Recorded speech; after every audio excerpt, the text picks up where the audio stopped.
ฟังกันได้สัญญาณท่านพร้อมแล้วนิมนต์เลยครับนิมนต์ครับครับผมเจริญสุขสวัสดีสาธุชนท่านผู้ฟังทุกคนทุกท่านสำหรับสาธุชนท่านผู้ฟังที่เกียรติรับฟังรายการธรรมาภิวัตน์อันเป็นรายการวิทยุเพื่อการเผยแผ่พระพุทธศาสนาส่งเสริมการศึกษาและพัฒนาสังคมรายการนี้รับผิดชอบโดยอาตมาภาพพระสาธิตธีระปัญโยผู้อำนวยการสถาบันธรรมาภิวัตน์สถาบันเพื่อเผยแผ่พระพุทธศาสนาส่งเสริมการศึกษาและพัฒนาสังคมตั้งอยู่ณที่พักสงฆ์สถาบันธรรมาภิวัตน์บ้านศพเตินตำบลศพปาดอำเภอแม่เมาะจังหวัดลำปางรายการนี้ออกอากาศทุกวันอังคารใน2ช่วงเวลาคือตีสี่ไปจนถึง7 โมงแม่เจ้าโดยปกติก็จะแบ่งเป็น2ช่วงแต่ว่าช่วงนี้พิเศษนิดนึงบ่มีระหว่างขั้นก็คือยาวไปตั้งแต่ตีสี่ครึ่งไปจนถึง7 โมงแม่เจ้าออกอากาศผ่านทางสถานีวิทยุในเครือข่ายสถานีวิทยุคลื่นสีขาวเพื่อชาวประชาหลายคลื่นหลายสถานีหลายจังหวัดออกอากาศผ่านทาง Facebook Live ซึ่งเป็นไลฟ์สดของวัดฝายหินรวมไปจนถึงของท่านอาจารย์พระครูอภิวัฒนวิกรมบันทึกเทปเอาไปออกอากาศผ่านทางสถานีวิทยุเพื่อการศึกษาและพัฒนาอาชีพRadio Network FM 99.50 เมกะเฮิรตซ์ของวิทยาลัยเทคนิคกฟผแม่เมาะเอาไปออกผ่านทาง Facebook ของอาตมาภาพพระสาธิตธีระปัญโยแล้วก็เพจ Facebook ของสถาบันธรรมาภิวัตน์รวมไปจนถึงของ YouTube ของอาตมาภาพพระสาธิตธีระปัญโยซึ่ง3ช่องทางสุดท้ายต่างหลังนี้ไม่ว่าจะเป็น Facebook เพจ Facebook รวมไปจนถึง YouTube ท่านผู้ฟังสามารถไปติดตามรับฟังย้อนหลังไปcopyลิงก์ไปคัดลอกลิงก์ส่งแชร์เอาไปให้กับญาติธรรมทั้งหลายให้ได้ยินได้ฟังกันได้แถมตัวแต่ว่าก่อนที่จะไปcopyลิงก์คัดลอกลิงก์ต้องไปกดไลค์ใน YouTube กด Subscribe ใน YouTube ก่อนกดไลค์ในเพจก่อนของสถาบันธรรมาภิวัตน์พิมพ์เข้าไปที่ Google ว่าสถาบันธรรมาภิวัตน์จะขึ้นเพจของสถาบันธรรมาภิวัตน์มานะฮะท่านผู้ฟังวันนี้เราปะกันในบรรยากาศหลังฝนตกแต่ว่าก็ยังมีข่าวคราวเรื่องของฟ้าฝนของพายุอยู่นะฮะเพราะว่าแต่ว่าเมื่อช่วงเจ้าประมาณสักตีสามฝนก็ตกแล้วก็วันฮือช่วงค่ำฝนก็ตกลงมาต้นไม้ต้นหญ้าที่มันเหี่ยวแห้งก็เริ่มสดชื่นขึ้นความเขียวความขจีของสิ่งต่างๆที่ฝนตกใจมันเนี่ยก็เริ่มปุเริ่มโป่งขึ้นมาแต่ก็ต้องระมัดระวังท่านผู้ฟังบางที่บางแห่งระมัดระวังเรื่องลมลมเร็วลมแรงปัดปึ้งเอาหลังคาบ้านเอาอย่างที่วางที่ต่ำอยู่หั่นกับตกเหี้ยหายยาหยาดไปก็มีระวังน้ำที่เกิดจากฝนอาจจะเกิดน้ำป่าไหลหลากน้ำล้นตลิ่งซึ่งทำให้เจิ่งนองท่วมได้รับความเสียหายจนถึงกระทั่งที่เสียชีวิตระวังเรื่องฝนฟ้าอากาศสักหน่อยหนึ่งเพราะว่าช่วงนี้พายุเข้าท่านผู้ฟังพายุเข้าดูเหมือนว่าวันนี้ก็ยังจะมีอยู่นะฮะก็ทุกอย่างมันมีตึงดีตึงเสียเนาะอย่างหนึ่งที่เกิดขึ้นบนโลกมันก็มีอยู่2ประเภทก็คือชอบกับบ่ชอบ บางคนฝนตกก็โอ้ตกนี่อย่างนะเปี้ยหมดเลยเป็นวุ่นวายบางคนเป็นอย่างนั้นหรอแต่ถ้า บางคนฝนตกอู้ดีแล้วจะได้จุ่มได้เย็นเหี่ยวแห้งมาจัดเมินอย่างเงี้ยนะเหี่ยวแห้งมาเมินแล้ววันนี้จะได้เย็นได้สบายนะอันบางคนบางพ่องเป็นอย่างนั้นนะฮะอาจชอบกับบ่ชอบมันก็แล้วแต่บุคคลนะแล้วแต่คนที่จะฮับได้ฮับบ่ได้อย่างใดกับมันนะกับสถานการณ์ที่เกิดขึ้นที่เป็นขึ้นนะฮะแต่ที่มันจะเกิดขึ้นบ่เกิดขึ้นเนี่ยอันหนึ่งก็คือการเตรียมตัวนะถ้าเราเตรียมตัวให้พร้อมซักซ้อมให้ดีอีนะความเสียหายที่จะเกิดขึ้นจากน้ำท่วมจากลมที่จะเกิดขึ้นกับเราซึ่งมันสามารถป้องกันได้เนี่ยมันก็จะเกิดความเสียหายน้อยแต่ถ้าบ่ป้องกันเลยเนี่ยมันก็จะเสียหายนักนะอันนี้อันหนึ่งเนาะเรื่องที่สองท่านผู้ฟังสถานการณ์การแพร่ระบาดของโรคโควิด -19 หรือโคโรนาไวรัส 19 ที่เกิดขึ้นก็ผ่านพ้นไปกับช่วงเมษาก็ถือว่าสังคมไทยก็ยังควบคุมโรคนี้ให้อยู่ในภาวะที่มันเหมาะสมนะอาตมาภาพก็กึดก่อนไว้ว่าหลังจากที่ปีใหม่แล้วเนาะคงจะเป็นกันนักเป็นกันหลายก้านะแต่ว่าเมื่อเกิดขึ้นเป็นขึ้นแล้วเนี่ยก็บ่ปอนเป็นนักเป็นหลายนะก็ดีคนไทยสามารถที่จะควบคุมมันได้แต่ก็ยังมีการเสียชีวิตนะหลักร้อยขึ้นเนาะนะแล้วก็อาจจะลดลงเรื่อยๆนะฮะตอนนี้ก็ยังเป็นหลักร้อยส่วนที่เสียชีวิตเนี่ยอันหนึ่งก็คือสูงอายุอันหนึ่งก็คือมีโรคประจำตัวเรื้อรังเบาหวานความดันเป็นโรคหัวใจนะอย่างนี้เป็นต้นแล้วก็เป็นผู้สูงอายุที่เสียชีวิตก็เหมือนกันเนาะเป็นผู้สูงอายุที่ไม่ได้รับการฉีดวัคซีนเพราะนั้นท่านผู้ฟังลองประเมินตัวเก่าพอนะถ้าพร้อมถ้าแข็งแรงดีก็ไปฉีดนะถ้าบ่แข็งแรงถ้าบ่พร้อมก็บ่เป็นหยังเพียงแต่ว่าเราจะต้องดูแลสุขภาพเป็นพิเศษสวมแมสล้างมือด้วยเจลแอลกอฮอล์โซเชียลดิสแทนซิ่งนะอยู่ห่างกันไว้จะไปใกล้ไปไกลกันนักล้ำไปนะฮะในต่างประเทศนะเปิ้นก็ทยอยถอดแมสแล้วนะบางประเทศถอดหน้ากากอนามัยละแต่ประเทศเฮาเนี่ยก็ยังมีมาตรการเข้มเป็นเรื่องของการป้องกันตัวเก่าก็ยังต้องสวมกันอยู่นะท่านผู้ฟังเนาะนะฮะอันนี้คือเรื่องที่สองเรื่องโรคโควิด -19 นะก็ให้ท่านผู้ฟังป้องกันตัวไว้แต่ว่าติดแล้วก็บ่ปอเป็นอะไรอย่างนักนะฮะก็สามารถรักษาหายได้ภายใน7 วันนะเพราะว่าวัคซีนก็มียุกยาที่ให้กินก็มีนะมันก็บ่พอที่จะเป็นอันตรายกับพี่น้องชาวบ้านเท่าที่ควรแต่ว่าบ่เป็นก็ดีนะป้องกันกันไว้นะและเรื่องที่3ท่านผู้ฟังคือเรื่องงานทำบุญนะครบรอบ1 ทศวรรษ 10 ปีที่พักสงฆ์สถาบันธรรมาภิวัตรความดีความงามคุณค่าและความหมายของสังคมที่จะจัดขึ้นในวันที่17 สิงหาที่จะถึงนะแหมสักเดือน2 เดือน3 เดือนเนี้ย17 สิงหาจะจัดงานครบรอบ1 ทศวรรษ 10 ปีที่พักสงฆ์สถาบันธรรมาภิวัตรนะคุณค่าความหมายความดีความงามต่อสังคมในช่วงตอนเช้าเริ่ม9 โมงท่านผู้ฟัง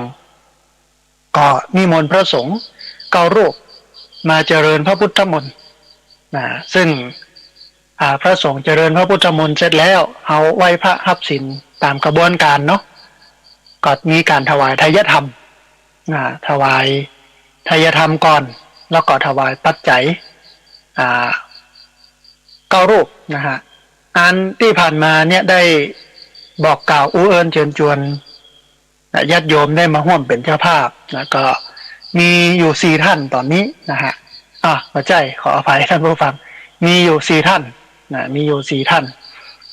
ก็มีแม่จันเรือนใสนะแม่อมราวงแหวนแม่เดือนเพ็ญนะทีมวาง3 ท่านนี้ร่วมเป็นเจ้าภาพพระสงฆ์1 รูปนะคือจำนวน 2,000 บาทจะถวายปัจจัยพระสงฆ์ 2,000 บาท ว่ามาจากไก่มาจากละปูนมาจากเชียงใหม่นะอย่างเงี้ยนะฮะท่านที่สองคือคุณโยมบุษบาจันทิพย์นะท่านที่สามนี่คือคุณเครือมาศเทเลอร์ท่านที่สี่คือคุณพันนิตาพรหมมินทร์นะมีอยู่สี่ท่านที่จะถวายพระรูปละ 2,000 บาทเหลือแฮมประมาณ5รูปท่านผู้ฟังนะรูปละ 2,000 บาทนี่นะเหลือประมาณ5รูปว่าพี่น้องศรัทธาสาธุชนท่านใดจะมาร่วมบุญร่วมกุศลกันนะได้เป็นเจ้าภาพปัจจัยถวายพระก็เอิญเชิญชวนกันมานะแล้วก็แจ้งอาตมาภาพมาจะได้ชื่อนามหลังจากที่ถวายปัจจัยนะแก่พระสงฆ์จำนวน9รูปเป็นที่เรียบร้อยแล้วก็มีการถวายทายธรรมก็คือสังฆทานแก่พระสงฆ์นะสังฆทานแก่พระสงฆ์ก็9ชุดเหมือนกันซึ่งตั้งไว้ชุดละ500 บาทมี9ชุดตอนนี้ก็มีอยู่4ชุดละที่มีเจ้าภาพเหลือแฮม5ชุดท่านผู้ฟังนะพระสงฆ์ก็เหลือ5รูปทายทานเหลือ5ชุดนะก็มีคุณโยมมิลินเป็นอยู่ที่สหรัฐอเมริกาโยมมิลินเป็นถวาย2รูปนะฮะแล้วก็มีครอบครัวสารพีนะอำเภอดอยสะเก็ดจังหวัดเชียงใหม่2รูปนะฮะรวมกันเป็น4นะฮะเหลือแฮม5ท่านผู้ฟังก็เรียนเชิญเจริญพรท่านใดมาร่วมบุญกันเนอะนะรูปละ500 บาทสำหรับทายธรรมเนาะหลังจากที่ถวายปัจจัยแก่พระสงฆ์นะพระสงฆ์เจริญพระพุทธมนต์ถวายปัจจัยแก่พระสงฆ์แล้วก็มีการนั่งสมาธิมีการไหว้พระนะหลังจากไหว้พระเสร็จแล้วก็ไปด้านหลังของที่พักสงฆ์สถาบันธรรมาภิวัตรซึ่งเป็นศูนย์เรียนรู้ธรรมวิถีสถาบันธรรมาภิวัตรที่เพิ่นมีคติธรรมประจำศูนย์เรียนรู้ว่าเอาธรรมเป็นฐานเอาเกษตรเป็นทุนเอาบุญเป็นเป้าหมายเอาธรรมเป็นฐานเอาเกษตรเป็นทุนเอาบุญเป็นเป้าหมายก็จะร่วมกันปลูก9 ไม้ท่านผู้ฟังในพื้นที่จำนวน10 กว่าไร่13 ไร่นะฮะต้นไม้ที่ปลูกนั้นเป็นต้นไม้ที่มันบำพัดใบนะเช่นลิ้นจี่ลำไยมะยงชิดนะแอปเปิลเมืองนะอย่างนี้เป็นต้นนะก็ดูราคาของต้นนะมันก็ตกอยู่ประมาณ100 บาทนะแต่กตีไว้เลขกลมๆก็คือกล้าละ200 บาทนะฮะที่ผ่านมาบอกกล่าวเอิญเชิญชวนญาติโยมได้มาร่วมบุญปลูกต้นไม้ก็มีคนโยมแม่คำเชื้อการุณวงศ์มีป้าหมออินทร์แม่จงดีเชื้อกันทามีแม่นิพามูลเทียนมีคุณโยมพบคุณโยมกัลยาขันติแก้วติแก้วนะฮะมีแม่อัมภัยสิริมิตรกูลแม่เรนูบุญธรรมนางสาวสศิธรประทุมเมธคุณปราณีปัญโยแม่จันเดือนใสแม่อมราวงแหวนแม่เดือนเพ็ญทิมวางแล้วก็แม่ธัญพรสุริยาที่ได้ร่วมบุญก้าไม้ซึ่งก้าละ200 บาทจะเอาไปปลูกกันในวันที่17 สิงหาหลังจากที่ปลูกต้นไม้นะเดี๋ยวผู้เอิญเชิญชวนกับญาติโยมตรงนี้สักหน่อยนึงว่าถ้าท่านใดจะร่วมบุญนะกาไม้นะกาละ200 บาทก็เรียนเชิญเจริญพรแล้วก็รายชื่อรายเสียงที่อ่านไปอาจจะตกบกพร่องท่านใดที่ร่วมทำบุญมาแล้วก็เจริญพรเอิญมาแห่มกำนึงจะได้บันทึกไว้จะได้บอกกล่าวกับญาติโยมทำมาร่วมบุญกันเนาะมีอยู่2 อย่างก็คือปัจจัยถวายพระสงฆ์ทายธรรมถวายพระสงฆ์แล้วก็ต้นไม้กล้าไม้กาละ200ถ้าปลูกแล้วมันเจริญเติบโตมันงอกงามงอกเงยขึ้นเนี่ยต่อไปถ้าสามเณรมาเข้าค่ายซึ่งทุกปี ปีละ100 รูป2 คืน 3 วัน 4 คืน 5 วันนี่เนาะรวมมาจนถึงนักศึกษาของสถาบันการศึกษาต่างๆมาเป็นคณะกำ30 40 50เนี่ยก็บ่ต้องได้เอาเต็นท์ใหญ่มากางก็กางเต็นท์น้อยปืนต้นไม้อยู่ปืนต้นไม้ก็มีห่มมีเงามีความเย็นมีความสบายบ่ต้องได้ตุกฮ้อนอย่างละนะฮะหลังจากที่ปลูกต้นไม้เสร็จแล้วก็มีการรับประทานอาหารกลางวันถวายเพลพระสงฆ์ญาติโยมก็ร่วมกันไปรับประทานอาหารที่โรงทานนะฮะตอนนี้ท่านใดจะเอาโรงทานมาร่วมทำบุญก็เจริญพรก็มีผู้ที่ประสงค์จะมาร่วมบุญก็มีอยู่พ่องละนะฮะก็เดี๋ยวประกาศไปเรื่อยๆก็จะมีคนมาร่วมบุญกันหลังจากที่ได้กินข้าวน้ำจำข้อตอนแล้วถวายภัตตาหารเพลแก่พระสงฆ์แล้วเวลาบ่ายโมงก็จะเริ่มเปิดเวทีเสวนา1 ทศวรรษ 10 ปีที่พักสงฆ์สถาบันธรรมาภิวัตรความดีความงามคุณค่าและความหมายต่อสังคมในหัวข้อนี้ก็มีวิทยากรซึ่งเป็นพี่น้องชาวบ้านหน่วยงานราชการใครต่อใครที่ได้ประโยชน์จากที่พักสงฆ์สถาบันธรรมาภิวัตรตลอดระยะเวลา10 ปีที่ผ่านมาเนี่ยก็จะมาช่วยกันช่วยกันถึงคุณค่าถึงความหมายถึงความดีความงามที่พักสงฆ์สถาบันธรรมาภิวัตรได้สร้างขึ้นได้มีขึ้นไปจนถึง3 โมงแม่แรงเมื่อถึง3 โมงก็จะร่วมบุญกันทอดผ้าป่าจัดตั้งมูลนิธิ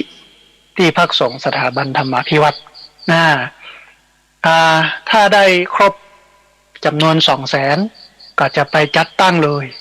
มีคณะทำงานมีระบบระเบียบอย่างเรียบร้อยละแต่ถ้าบ่ครบบ่พร้อมเตื้อก็เก็บไว้ก่อนเปิดบัญชี2 ใน 3เก็บไว้โดยที่บ่เบิกมาใช้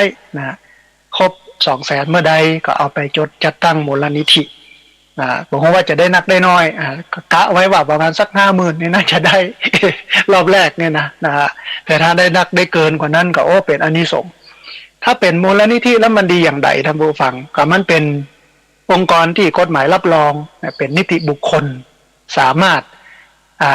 ทำนิติกรรมตามกฎหมายได้สามารถออกใบอนุโมทนาบัตรได้สามารถไปขอทุนจากองค์กรต่างๆเช่นสสส.สปสช.หรือว่าองค์กรต่างๆที่เกี่ยวข้องสามารถเอามาทำกิจกรรมด้านการพัฒนาสังคมเผยแผ่พระพุทธศาสนาส่งเสริมการศึกษาและพัฒนาสังคมของสถาบันธรรมาภิวัตรได้มันก็เป็นประโยชน์เพิ่มขึ้นในการทำงานจากทำงานน้อยๆคือประโยชน์แก่พี่น้องชาวบ้านแบบน้อยๆเนี่ยถ้าได้เปลี่ยนมูลนิธิขึ้นมาปั๊บ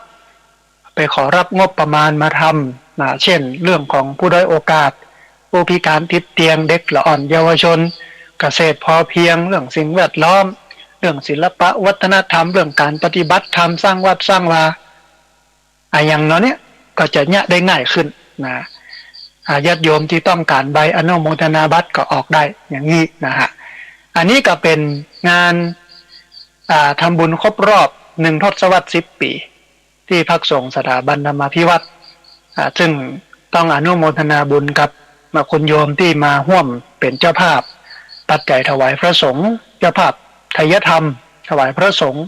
รวมไปจนถึงเจ้าภาพกล้าไม้ที่ได้นามไปนะฮะเอาละท่านผู้ฟังทีนี้มาถึงเรื่องของเฮาวันก่อนเนี้ยได้ไปดูในFacebook ก็ได้เห็นบทความอันหนึ่งซึ่งมันก็เป็นภาพสะท้อนความเป็นจริงในสังคมไทยก็เลยขึ้นกอยในใจว่าเอาเรื่องนี้มาในวันอังคารที่จะถึงนี้ดีกว่าให้ท่านผู้ฟังทั้งหลายได้ฟังกันบทความนี้ชื่อว่าคนไทยเผชิญค่าครองชีพสูงรายได้ลดเป็นหนี้นอกระบบ 3,800 ต่อครัวเรือนคนไทยเผชิญค่าครองชีพสูงรายได้ลดเป็นหนี้นอกระบบ 3,800 ต่อครัวเรือนน่าสนใจท่านผู้ฟังเอามาพอกอยถึงต้นเหตุของปัญหาถึงสถานการณ์ปัญหาที่เป็นไปแล้วก็สุดท้ายมาตบด้วยธรรมะที่จะเอาไปแก้เรื่องนี้นะฮะมันมีอย่างอี้ท่านผู้ฟังเมื่อวันที่29เมษายน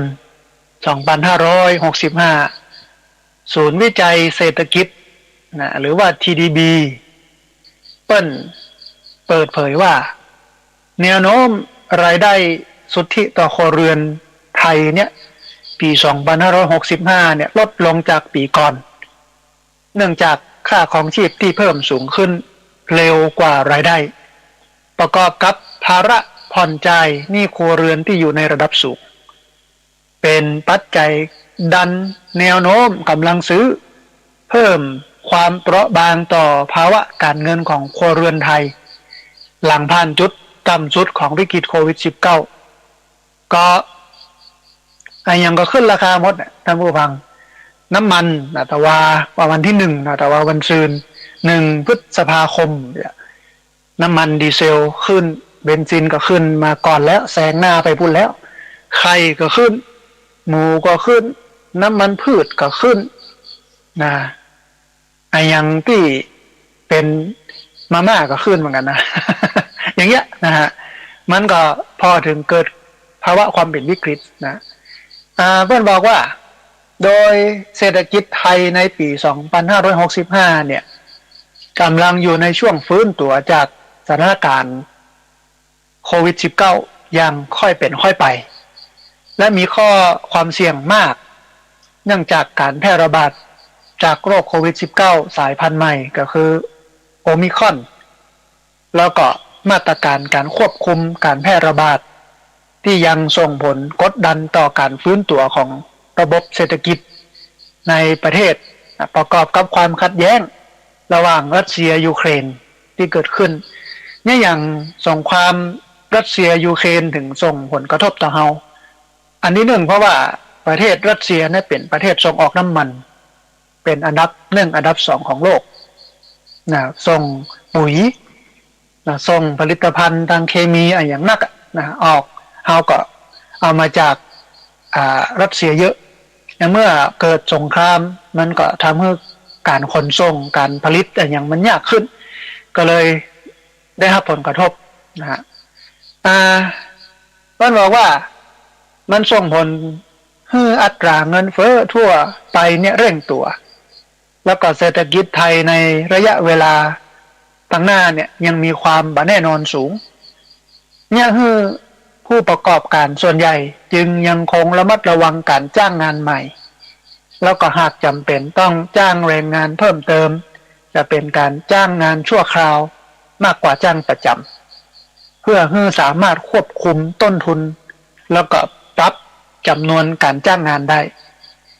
ปัจจัยข้างต้นนั้นผู้ฟังที่อู้มาเบื้องต้นเนี่ยส่งผลให้รายได้เนี่ยภาคครัวเรือนของไทยมีแนวโน้มเพิ่มตัวต่อเนื่องหลังจากผ่านจุดต่ำสุดของวิกฤตโควิด -19 แต่ยังมีความเปราะบางอยู่สะท้อนได้จากภาวะการจ้างงานที่ยังคงอยู่ในระดับต่ำโดยเฉพาะการจ้างงานเกี่ยวกับภาคการท่องเที่ยวโดยภาพรวมอาจต้องใช้เวลาเมินไปจนถึงสัก2 ปีกว่าจะฟื้นนี่นะใช้เวลา2 ปีกว่าระดับรายได้นอกภาคการเกษตรจะฟื้นตัวกลับมาถึงช่วงก่อเกิดวิกฤตโควิด -19 ส่วนการจ้างงานในภาคเกษตรแม้ยังมีอยู่พ้องแต่มาจากพวกแรงงานย้ายกลับถิ่นหลังจากเกิดวิกฤตโควิด -19 ในปี2563ประกอบกับการผลิตในภาคการเกษตรที่ค่อนข้างน้อยจึง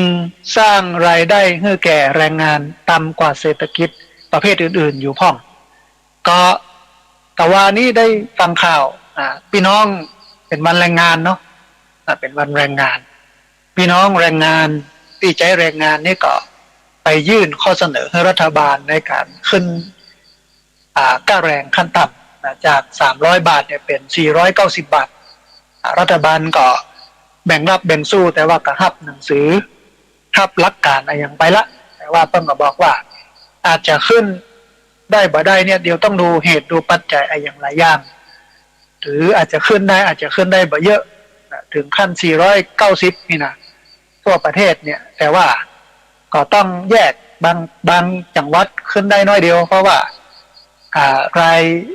จ่ายในจังหวัดนั้นๆกับปปสูงคือค่าครองชีพมันปปสูงแต่ถ้าจังหวัดไหนที่ค่าครองชีพสูงอย่างเช่น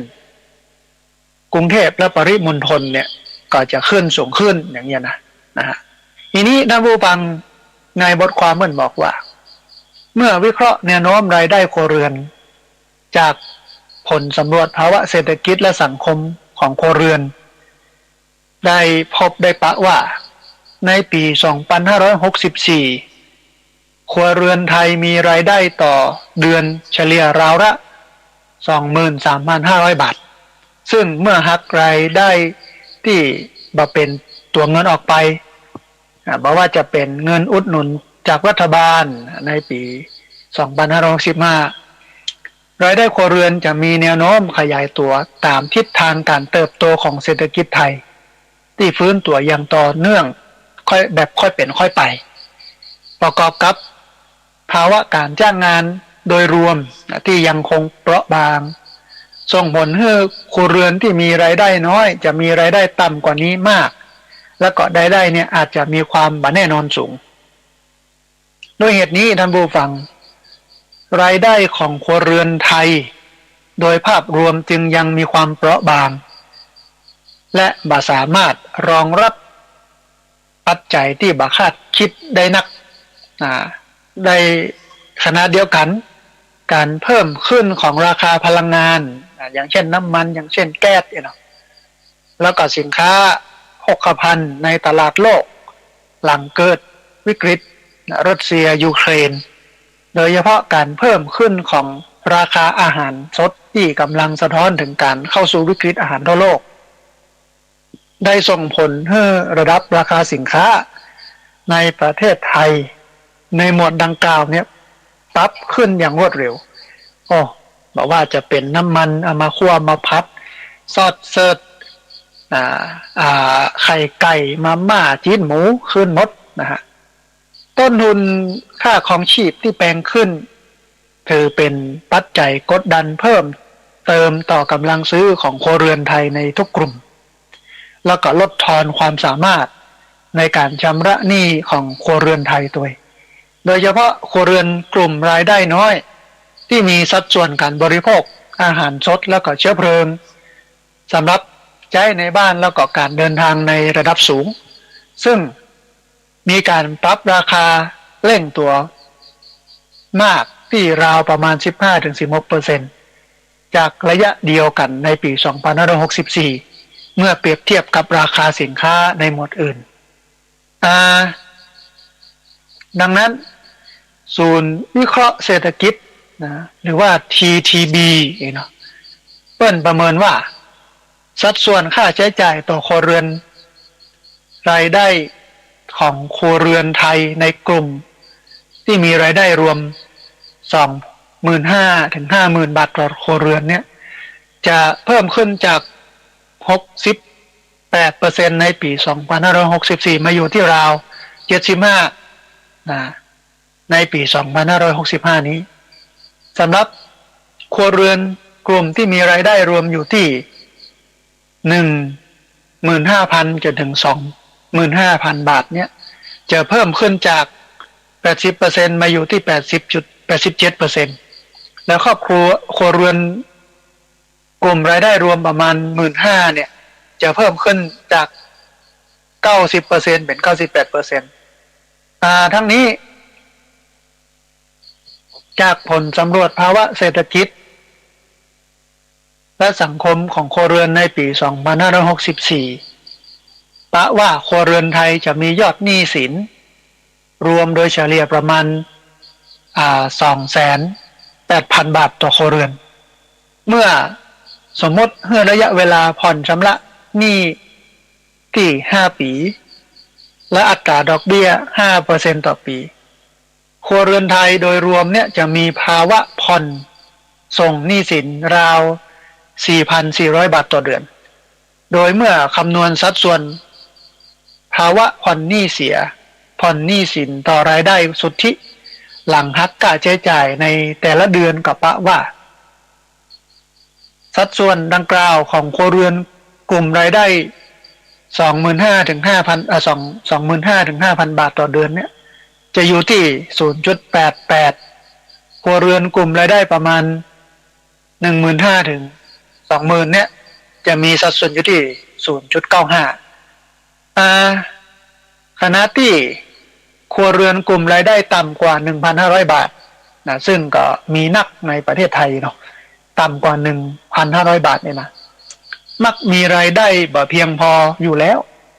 มันก็แม่นนะเพราะว่าค่าของชีพมันสูงส่วนใหญ่เนี่ยจึงมักเป็นหนี้นอกระบบ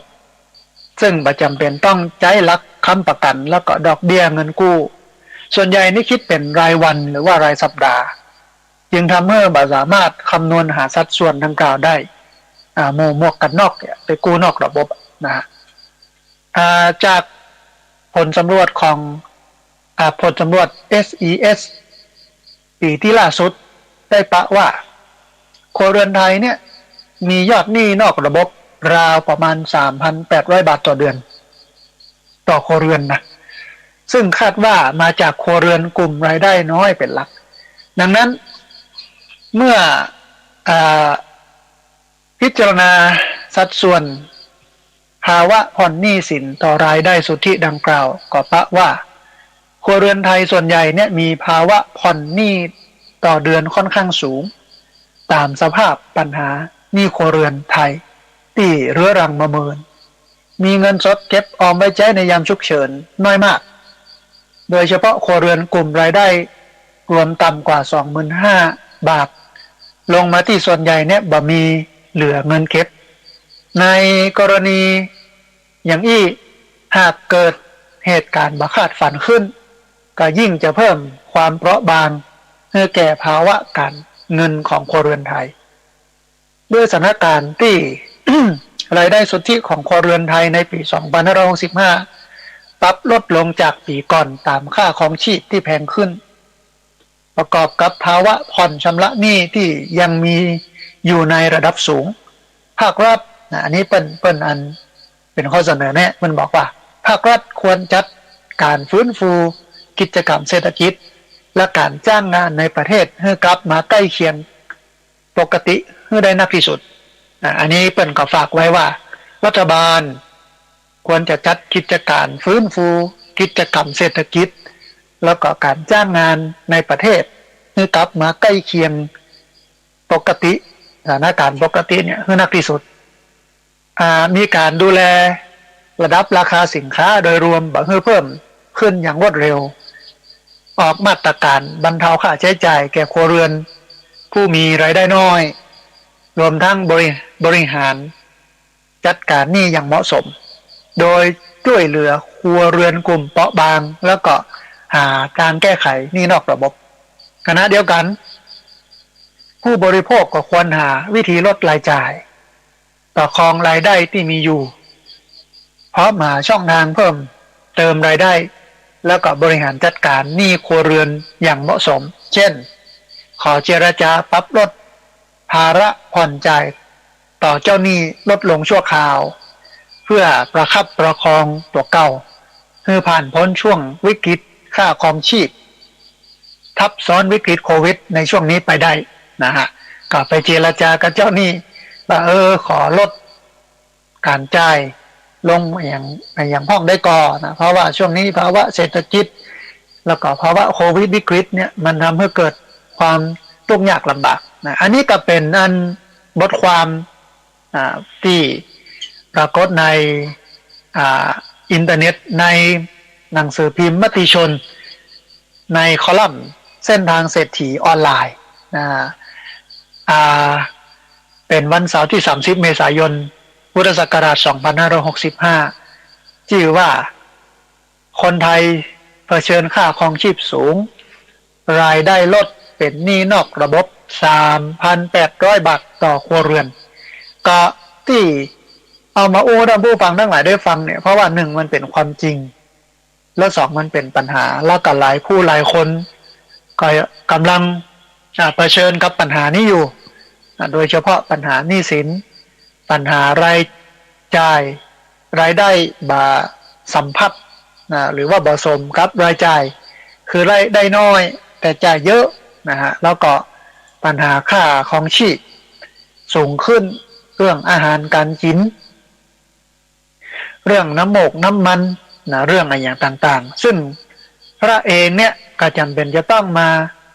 หาวิธีการแก้ไขปัญหาเหล่านี้ที่กำลังเกิดขึ้นนะไม่ใช่ว่านิ่งดูดายจวนแต่ทำบุญอย่างเดียวเอาแต่บุญเอาแต่กุศล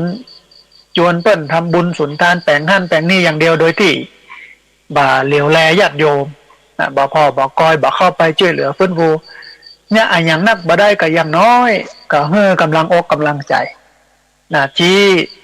จ้องบ่องตางออกจากปัญหาออกจากวิกฤตที่กำลังเป็นอยู่ได้พ้องก็ยังจะดีนะฮะที่จริงพระบ่ได้มีความรู้บ่ได้มีความเก่งในเรื่องของเศรษฐกิจแต่ว่ามันมีหลักธรรมที่พระพุทธเจ้าเปิ้นได้สอนไว้เปิ้นได้แนะนำไว้ใน 2,500 กว่าปีก่อนแต่ก็ยังสามารถเอามาปรับใช้ในยุคนี้ในปัจจุบันวันนี้ได้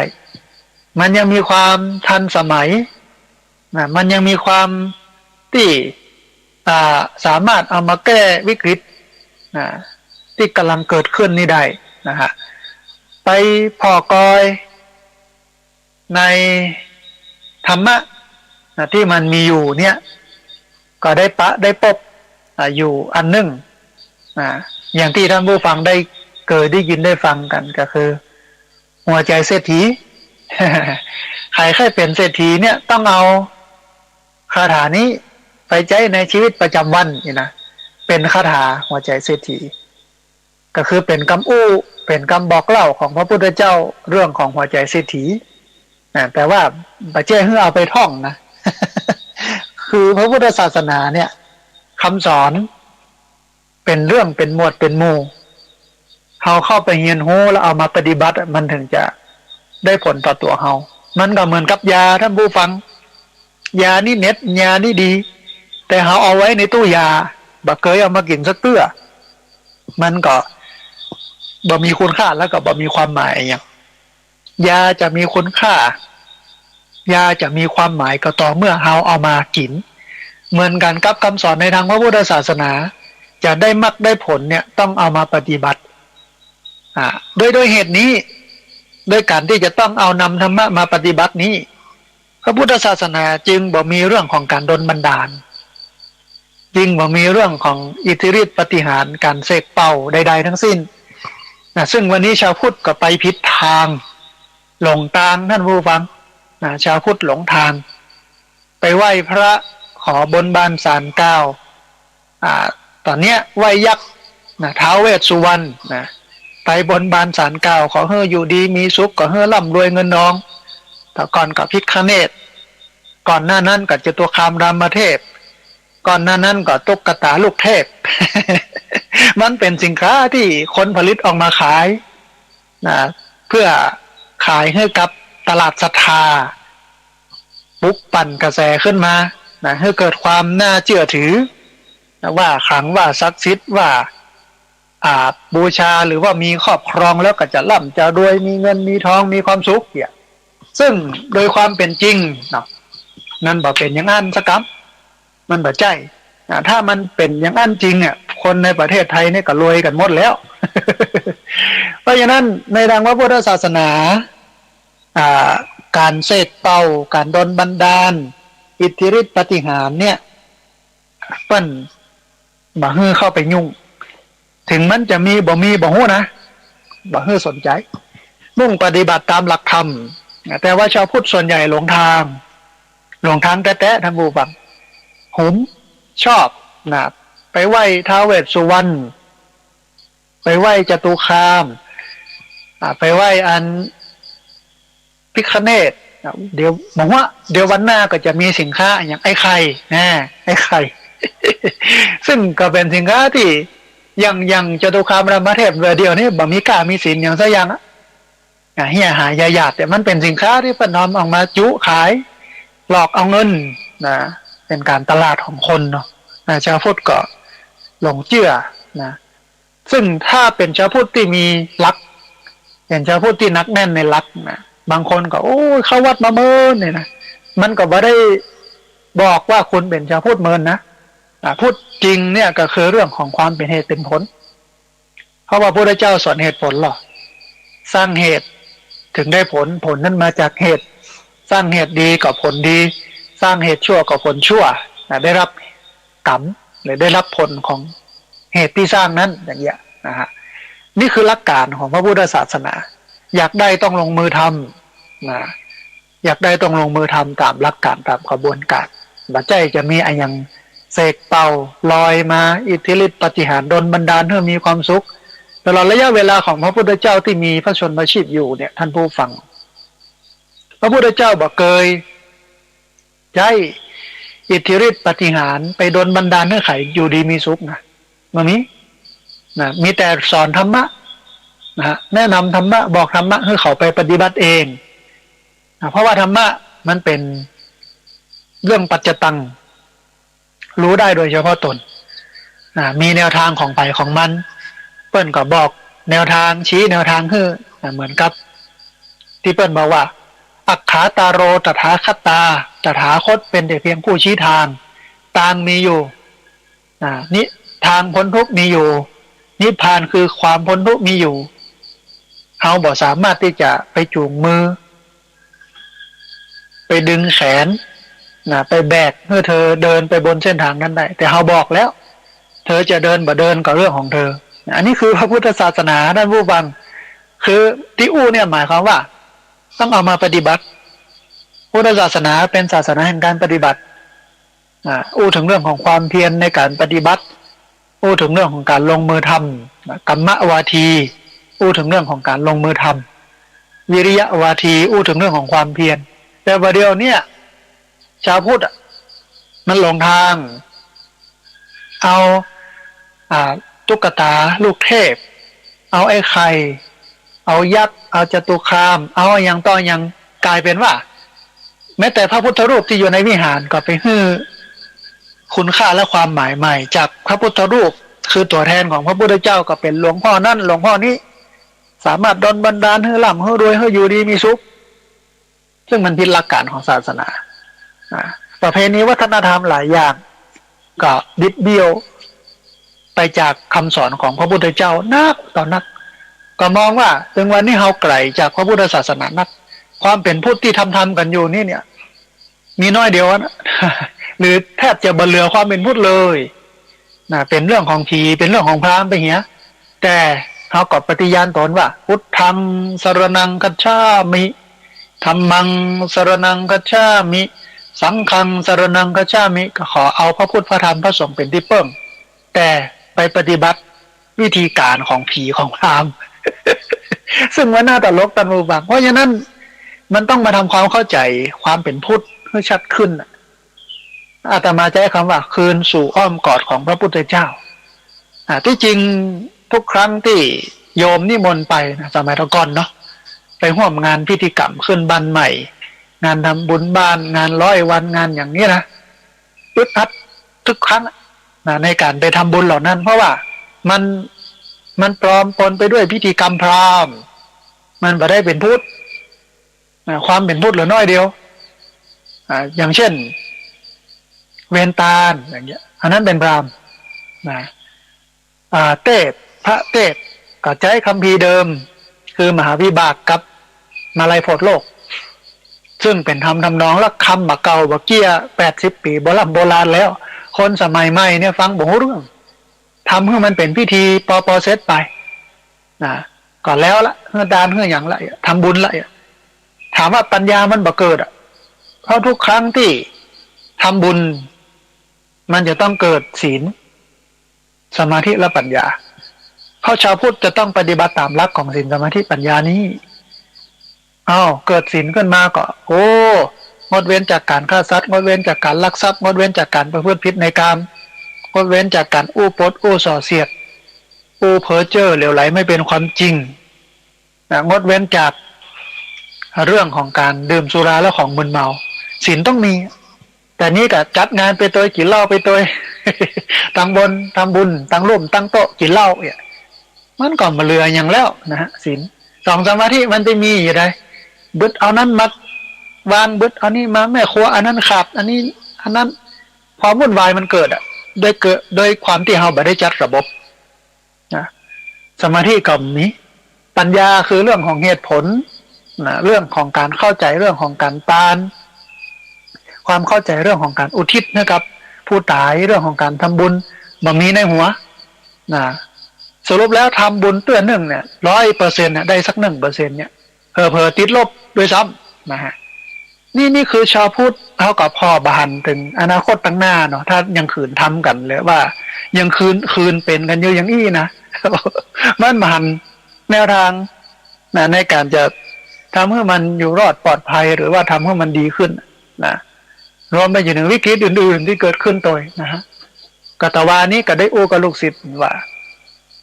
ลูกศิษย์ก็โทรมาปรึกษาเรื่องที่มันเกิดขึ้นเนี่ยที่เป็นข่าวดังๆนี่นะ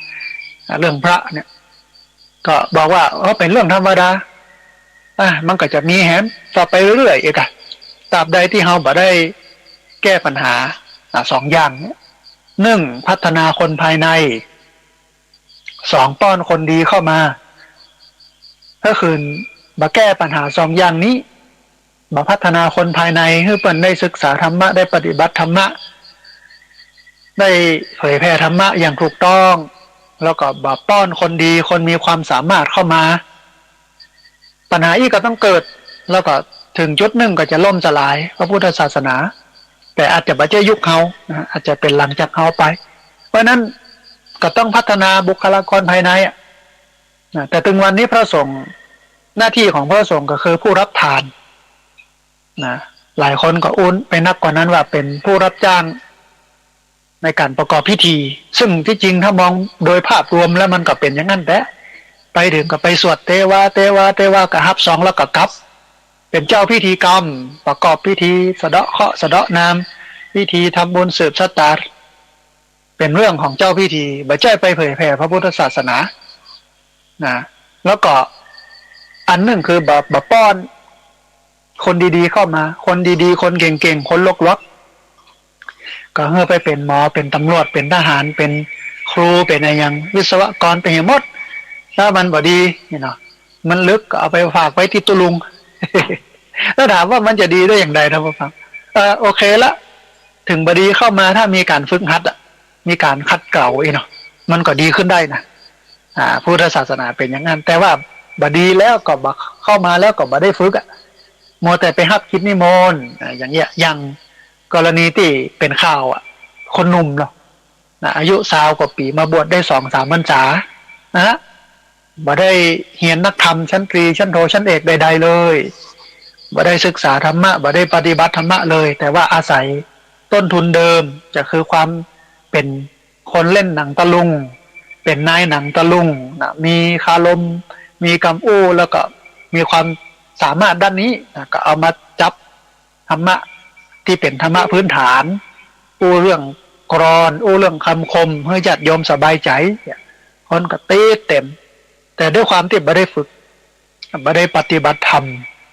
ก็เขาออกห่างจากพระพุทธศาสนาไปเรื่อยๆสุดท้ายก็ไปเนี่ยบดีที่เป็นข่าวกันแต่เขาก็จะไปเสื่อมนะมูฟังจะไปเสื่อมกับศาสนาเนอะจะไปตัดช่องทางตัวเก่าว่าเอาละบันับถือศาสนาแต่ก็ไปดูคอมเมนต์ที่ออกข่าวมาแล้วก็ญาติโยมไปคอมเมนต์ส่วนใหญ่ก็เป็นการโจมตีก็เป็นเรื่องว่าบักเข้าวัดถึงวันนี้ทำบุญกับพ่อกับแม่อย่างเดียวบ่เอาละทุกเจ้าพระสงฆ์เนี่ยมันก็เป็นการที่บ่ได้ทำหน้าที่ของความเป็นพุทธศาสนิกชนมหันต์ไผไปเสนอแนวทางแก้ไขนะ1 2 3คนทำอย่างอีเนอร์มีหรือจะมีก็มีน้อยแต่ส่วนใหญ่ก็โจมตีด่าอย่างเดียวนะ ด่าอย่างเดียวเอาอารมณ์ความรู้สึกอย่างเดียวซึ่งมันนำไปสู่การแก้ไขอ่ะมันก็จะยิ่งทำให้สถานการณ์มันเลวร้ายไปเรื่อยๆเพราะฉะนั้นเขาต้องเอาหลักธรรมมาปฏิบัติเหมือนที่บอกว่ายาจะดีแค่ไหนถ้าเอาเอามากินมันก็บ่มีผลธรรมะจะดีแค่ไหนถ้าเอามาปฏิบัติก็ไม่ได้ผลอย่างตะกี้ได้อู้ถึงเรื่องวิกฤตหนี้สินของครัวเรือนในประเทศไทยซึ่งก็มีอยู่ประมาณสัก3,800 บาทต่อหัวต่อครัวเรือนในภาวะวิกฤตเศรษฐกิจอย่างนี้นะก็จะสามารถแก้ไขได้นะโดยการเอาธรรมะของพระพุทธเจ้ามาใช้ในชีวิตประจำวันนะโดยเอาคาถานี้นะไปใช้ก็คืออุอากาสะอุอากาสะนี่เป็นของตายเป็นของดีที่ใช้ได้ทุกยุคทุกสมัยนะเมื่อ 2,500 ปีผ่านมาแล้วมันก็ยังมีอยู่มันก็ยังทันสมัยอยู่มันก็ยังงดงามอยู่ อุอากาสะนะอุก็มาจากคำว่าอุทธานสัมปทาอาก็มาจากว่าอารักสัมปทาสะก็มาจากคำว่าสมะชีวิตตากะก็มาจากคำว่ากัลยาณมิตรตา4อย่างเนาะอุทธานสัมปทากะก็มาจากคำว่ากัลยาณมิตรตาสะก็มาจากคำว่าสมะชีวิตตาอุอากาสะ3ตัวนี้ท่านผู้ฟังนั่นเป็นหัวใจบัณฑิตหัวใจนักปราชญ์หลายคนก็เอาไปท่องเนาะแม่เจ้าตื่นนอนมาล้างหน้าล้างตาแปรงฟันกินข้าวก่อนออกไปทำงานกับขึ้นรถกับเป่าคาถาใส่หัวที่จริงมันบัดเปิ้นบ่เฮ้ยไปใจอย่างอั้นที่ใจถูกก็คือเอามาปฏิบัติแต่ว่าจะปฏิบัติได้ก็ต้องรู้ความหมายของมันเนี่ยก่อนอุเนี่ยอุทานสัมปทานนี่แปลว่าขยันหาขยันหารายได้แต่ว่าต้องเป็นรายได้ที่หามาด้วยชอบประกอบด้วยธรรมหามาด้วยชอบประกอบด้วยธรรมมีข่าวในช่วงก่อน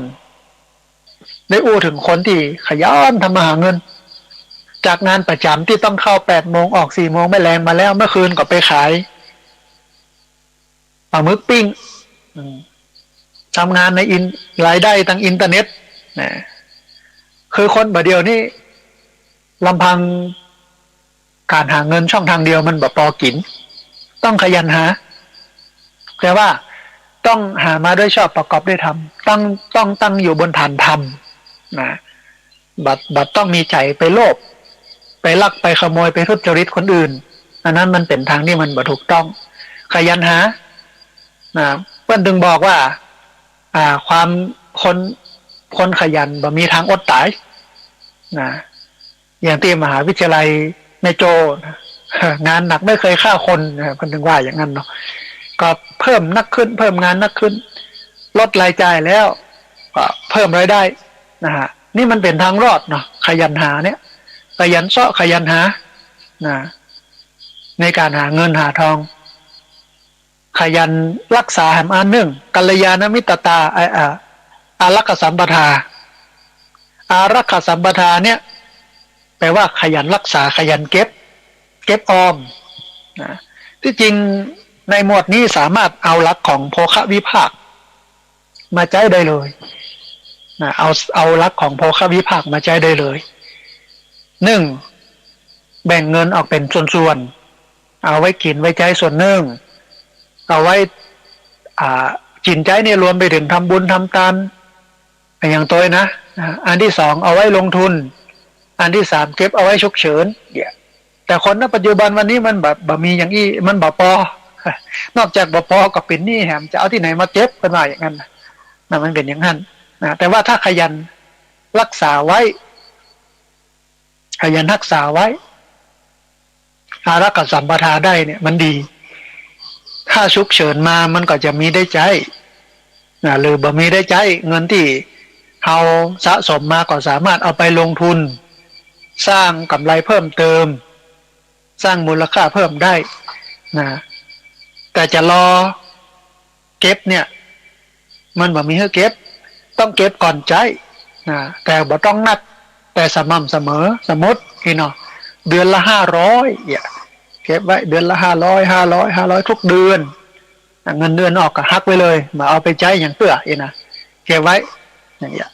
แต่ปัญหาคือตอนนี้มันหนี้มันหนักจนเกินจะเก็บได้เองเงินเดือนออกมาก็หมดลืมเหลือสักบาทแถมพอเป็นหนี้แถมก็ต้องมาพอที่เรื่องของการกินการอยู่เฮาอยู่อย่างไรเฮากินอย่างไรดูลาเกินไปก็อย่างเงี้ยนะการทำบุญก็เหมือนกัน ถ้าเฮาบ่สามารถทำได้นักเฮาก็ทำน้อยตติทำได้แต่ก่อนใส่100มันก็เป็นยุครุ่งเรืองของเศรษฐกิจเมื่อเดียวใส่20ใส่50ก็เป็นอย่างเพราะบุญมันอยู่ที่เจตนาอยู่ที่ความตั้งใจบ่ได้อยู่ที่คุณค่าความนักความน้อยของตัวเงินหรือทำบุญอย่างอื่นโดยที่บ่ต้องใจสตังก็ได้นะฮะถ้ามีเวลาไปช่วยเปิ้นทำโน่นทำนี่ทำนั่นไปกวาดวัดกวาดวาไว้ล้างห้องน้ำวัดวาก็เป็นบุญ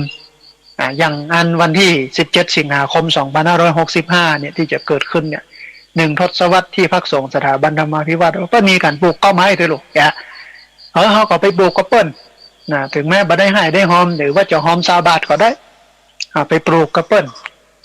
ไปทำกิจกรรมก็เปิ้นไปช่วยเปิ้นหามโต๊ะหามเต็นท์คนเก้าอี้คนยังจัดเตรียมสถานที่ก็เป็นบุญหมดท่านผู้ฟังคือบุญญะเนี่ยมันบ่จำเป็นต้องใช้เงินอันนี้คือการรักษาไว้เนาะรักษาไว้บ่ใช่ขยันหาขยันใจมันก็หมดลึงขยันหาก็ต้องรักษาไว้อย่างน้อยมีเงินเก็บให้มันพอมีบ่เนี่ยตัวฟุ้มเฟ้อเห่อเหิมจนเกินไป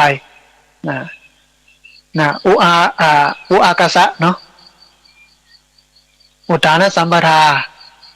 ละกสัมปทารักษาไว้ก็คือกัลยาณมิตรตากัลยาณมิตรเนี่ยพระพุทธเจ้าบอกว่าเป็นทุกอย่างของพรหมจรรย์ถ้าคบเปื้อนดีเนี่ยมันดีไปเหี่ยอย่างท่านผู้ฟังมันก็เป็นคอนเนคชั่นมันเป็นสิ่งที่จะมาช่วยเสริมเติมเต็มให้เฮาเพราะว่ามนุษย์สังคมมนุษย์เป็นสังคมชุมชนบ่มีมนุษย์คนไหนอยู่คนเดียวมีกลุ่มมีก้อนที่จริงกลุ่มก้อนไหนแข็งแรงก็จะมีพลังช่วยเหลือกันเกื้อกูลกันกัลยาณมิตรตาคือเปิ้นให้คบเปื้อนคบฝูงที่มันดีแล้วเขาจะพอยังไงว่ามันดีจะเอาอันอย่างมาวัดว่าดีบ่ดี ก็เบื้องต้นถือศีล5ละอบายถือศีล5ละอบายบ่ยุ่งกับเหล้ากับยาบ่ยุ่งกับยาเสพติดมีศีลมีธรรมบ่ไปคบกิ๊กคบก๊อกอันเนี้ยดีเบื้องต้นถือศีล5ละอบายมุขทั้ง6มีศีล5งดเว้นจากการฆ่าสัตว์งดเว้นจากการลักทรัพย์งดเว้นจากการประพฤติผิดในกามไปมีกิ๊กมีก๊อกงดเว้นจากการอู้ปดอู้ส่อเสียดอู้เพ้อเจ้อเหลวไหลบ่เป็นความจริงงดเว้นการดื่มสุราเสพของมึนเมาเสพยาเสพติดอันนี้เป็นคุณสมบัติอันหนึ่งของกัลยาณมิตรถือศีล5ละอบายมุขทั้ง6ซึ่งเปิ้นก็บอกว่ามันเป็นปากทางแห่งความเสื่อมมันเป็นปากทางแห่งความชิบหายกับเปรียบอบายมุขทั้ง6เหมือนผี6ตัวหนึ่งวันเนี่ยเราก็ได้ยินคำเก่าที่เปิ้นบอกว่าผีข้ามบนคนข้ามลุ่มตุเจ้าสมมาข้ามต่างกลาง ผีข้ามบนคนข้ามลุ่มตุเจ้าสมมาข้ามต่างกลางเนี่ยนะเบิดซองกฐินเบิดซองกระป่ามาเบิดทำบุญนั่นบุญนี่นะ อันที่ผีมันข้ามบนคนข้ามลุ่มเนี่ยก็เพราะผีอบายมุขเนี่ย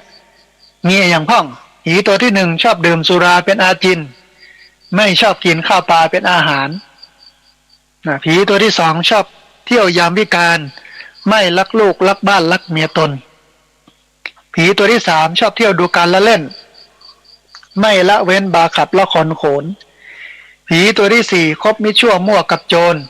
หนีไม่พ้นอาญาตราแผ่นดินผีตัวที่5ชอบเล่นการพนันสารพันถั่วโพไฮโลซินผีตัวที่6เกลียดอปรีถือศีล5ละอบายเป็นคุณสมบัติเบื้องต้นของกัลยาณมิตรเปื้อนที่บ่ปาไปกินเหล้าเมายา เพื่อนที่บ่ปาไปมีกิ๊กมีก๊อกเพื่อนที่บ่ปาไปทำเรื่องของแชร์ลูกโซ่บ่ปาไปเรื่องที่มันบ่ดีบ่ทักคบมิตรก็อย่างที่เพื่อนบอกคบกับแห้งเป็นแห้งคบกับกาเป็นกาคบบัณฑิตก็เป็นบัณฑิตคบนักปราชญ์ก็เป็นนักปราชญ์คบคนผิดคบคนบ่ดีก็เป็นคนบ่ดีมันเป็นอย่างนั้นท่านผู้ฟังกัลยาณมิตรคอยจะเพิ่มเติมเสริมแต่งให้เรามั่งคั่งมั่นคงรุ่งเรืองไปในทางที่มันดีแต่ถ้าบ่ใจกัลยาณมิตรก็ปากันไปรู้ไปเสียมันอยู่ที่การเลือกคบนะเดี๋ยวถึงวันนี้เป็นสังคมแห่งแอลเป็นสังคมแห่งการกินเล่นแอวเล่นเพลิดเพลินสนุกสนานคนก็เลยบ่แยกแยะมิตรดีมิตรชั่วนะฮะเพราะฉะนั้นต้องเลือกคบคนพระเจ้าบอกว่าเมื่อบ่มีคนดีให้คบก็คบตัวเก่านี่ดีกว่านะอย่างที่บ่เก่าเพิ่นบอกว่าเว้นคนพาลาให้ไก่หมื่นโยชน์นะฮะเว้นคนพาลาหรือว่าคนพาลให้ไก่หมื่นโยชน์คนบ่เก่าคนเมืองว่าอย่างนั้นเว้นคนพาลาให้ไก่หมื่นโยชน์ก็บ่ต้องคบไผคบตัวเก่านี้ถึงที่สุดนะมามีกัลยาณมิตรก็เอาตัวเองมาเป็นกัลยาณมิตรดีกว่าไปแปดเปื้อนไปคบกับคนบ่ดีอันนี้คือกัลยาณมิตรตานะฮะอุทานะ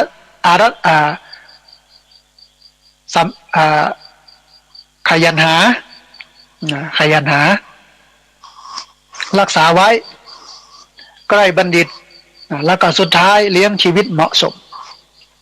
เลี้ยงชีวิตเหมาะสมเนี่ยท่านผู้ฟังก็คือเรื่องของการเป็นการอยู่เนี่ยอันแรกก็คือให้มันถูกต้องตามทำนองครองธรรมอันที่สองคือกินอยู่อย่างต่ำแต่มุ่งกระทำอย่างสูงกินง่ายอยู่ง่ายแต่ไม่มักง่ายปลูกทุกอย่างที่กินช่วงนี้ฝนลงแล้วมีที่ดินที่ดอนก็เสาะหาจะไคร้หอมใบมะขูดต้นมะขูดต้นมะนาวมาลงมาปลูกขาจะไคร้ใบขมิ้นอะไรอย่างต่างๆที่ใช้ในครัวเรือนพริกมะเขือมะอะไรอย่างต่างๆเอามาปลูกนะเพื่อที่จะลดรายจ่ายเลี้ยงชีวิตเหมาะสมบ่ต้องทำตัวฟุ่มเฟ้อเหิมฟุ่มเฟือยโกเกเหมือนเปิ้นเฮามีรถขี่แต่ก็เป็นรถเก่าแต่มันก็พอขี่ได้มันก็พอไปได้ไม่จำเป็นต้องเป็นรถใหม่อย่างเปิ้นไปออกรถใหม่มาก็เป็นหนี้ต้องซ่อยากการหาเงินไปใช้หนี้นะแต่ถ้าเราพอมีเฮาก็ออกได้แต่ถ้าบ่มีเฮาก็ใช้ของเฮาไปเก็บไปสะสมไปทีวีตู้เย็นบ้านจองห้องหออะไรอย่างก็ตามแต่ว่าถ้าสามารถลดผ่อนรายจ่ายได้มันก็จะดีอย่างปลูกอย่างที่บอกพริกมะเขือบ้านเป็นปูนอยู่บ้านในเวียงมันไม่มีพื้นที่สบายมากปลูกใส่ในกระถางใส่ในถุงดำใส่ในคุเปถังกระมังหม้อที่มันมันแตกไปแล้วมันหัวแล้วก็เอาดินเข้าใส่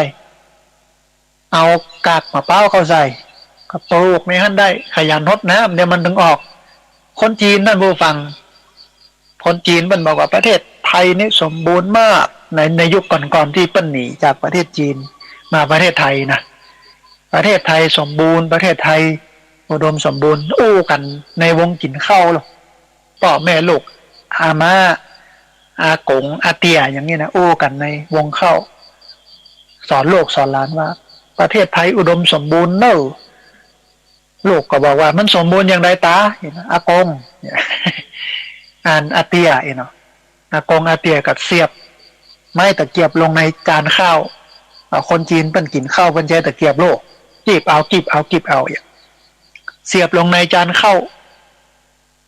แล้วก็บอกว่าขนาดตะเกียบเสียบลงดินมันยังงอกอันนี้คือความอุดมสมบูรณ์ของประเทศไทยนะตะเกียบไปเสียบลงดินมันก็งอกขึ้นมาเนี่ยคนจีนก็เลยมาประเทศไทยในช่วงที่มีวิกฤตในประเทศจีนมีสงครามมีการแข่งแย่งกันที่ประเทศจีนตกระกำลำบากในยุคนั้นก็หอบเสื้อผืนบอนใบ นั่งเรือสำเภาข้ามน้ำข้ามทะเลมาอยู่ในประเทศไทยวันนี้จากเสือผืนมอนใบตอนแรกมารับจ้างแบกครัวแบกของเป็นกรรมกรเนาะเป็นลูกจ้างหักจ้างย้อมผ้าผ่องยังผ่องกินข้าวบะไดกินข้าวต้มบะไดเนี่ยมาใส่จีนใส่ยังประหยัดเก็บออมเงินจนกระทั่งวันนี้ประชากรที่เป็นเศรษฐีของไทยก็ห้างร้านดังๆที่มั่งคั่งร่ำรวยก็ล้วนแต่เป็นเชื้อสายจีนทั้งนั้น เปิ้นมาเสื้อผืนมอนใบแต่ประเดี๋ยวนี้เปิ้นอยู่ตึกอยู่รามมั่งคั่งร่ำรวยด้วยความที่เปิ้นเนี่ยสามารถชีวิตตาเลี้ยงชีวิตเหมาะสมแต่ก่อนเป็นลูกจ้างประเดี๋ยวนี้เป็นเจ้าของแล้วกิจการอย่างเงี้ยเลี้ยงชีวิตเหมาะสมไม่ต้องไปฟูเฟิร์มเหิมเหอใครจะดีจะเด่นจะดังใครจะอวดล่ำอวดรวยเรื่องของเขาก็อยู่อย่างเงี้ยเก็บไปออมไปความทำให้เกิดให้มีเรื่องของการภูมิคุ้มกันมีเงินเวลาเจ็บเปลี่ยนเย็นไข้มาก็มีเงินรักษาก็เพราะว่าประหยัดอดออมเอาไว้อย่างเงี้ยอันนี้คือหัวใจเศรษฐีนะท่านผู้ฟังที่พระพุทธเจ้าได้วางระบบไว้ได้ฝากไว้ให้กับพุทธศาสนิกชนว่าถ้าเราใช้หลักธรรมนี้ก็จะสามารถมีความสุขได้ในโลกที่มันเป็นอยู่ที่มันเป็นไปสามารถมีชีวิตอยู่ได้โดยที่บ่มีปัญหาท่ามกลางภาวะวิกฤตซึ่งณวันนี้ก็รุนแรงขึ้นน้ำมันก็ขึ้นโอ้แต่ก่อนนี้เติมปันหนึ่งสบายหินเต็มทางนะถ้ารถใหญ่เดี๋ยวนี้ได้เกินหนึ่ง โอ้ไอ้ยังกระแปงแก๊สก็ขึ้นละไข่ไก่ก็ขึ้นน้ำมันพืชก็ขึ้นซอสเซิร์ชขึ้นมดมาม่าก็ขึ้นเดี๋ยวก็จะต้องใช้หลักการนี้ใช้หลักการนี้ขยันหาก่อนขยันหาแล้วก็รักษาไว้มันเก็บมันออมคบมิตรดีคือใกล้บัณฑิตคบแต่คนดีมีศีลธรรมคบกับคนที่ตาเอาไปรู้ไปเสียเลี้ยงชีวิตเหมาะสมในท้ายที่สุดก็คือเลี้ยงชีวิตเหมาะสมอันนี้คือหัวใจเศรษฐีอุทธานสัมปทาขยันหาอารักขสัมปทารักษาไว้กัลยาณมิตรตาคือใกล้บัณฑิตสมะชีวิตตาคือเลี้ยงชีวิตเหมาะสมอุอากาสะเป็นคาถาหัวใจเศรษฐีว่าบัจเจให้เอาท่องบัจเจท่องแล้วจะเป็นเศรษฐีแต่ต้องเอามาปฏิบัติก่อนจะเอามาปฏิบัติต้องตีความต้องงูความหมายให้ก่อนอุทธานสัมปทาคือขยันหางานไหนที่มันทำได้ที่มันแบบผิดศีลผิดธรรมหันหลายคนนะเป็นตำรวจเป็นทหารเป็นอย่างต่างๆเนี่ยมาทำงานประจำเสร็จแล้วไม่แรงก็มาเก็บขยะเก็บกระป๋องขายเนี่ยมันก็ไม่ได้เป็นงานต่ำต้อยอะไรอย่างเลยถ้ามันหามาได้ชอบประกอบได้ทำที่มันเป็นงานต่ำเพราะว่ามันไปทุจริตเป็นมาแต่ถ้าหากว่าบัตรทุจริตเป็นมาจะทำงานไหนก็ตามเป็นงานสูงทั้งนั้น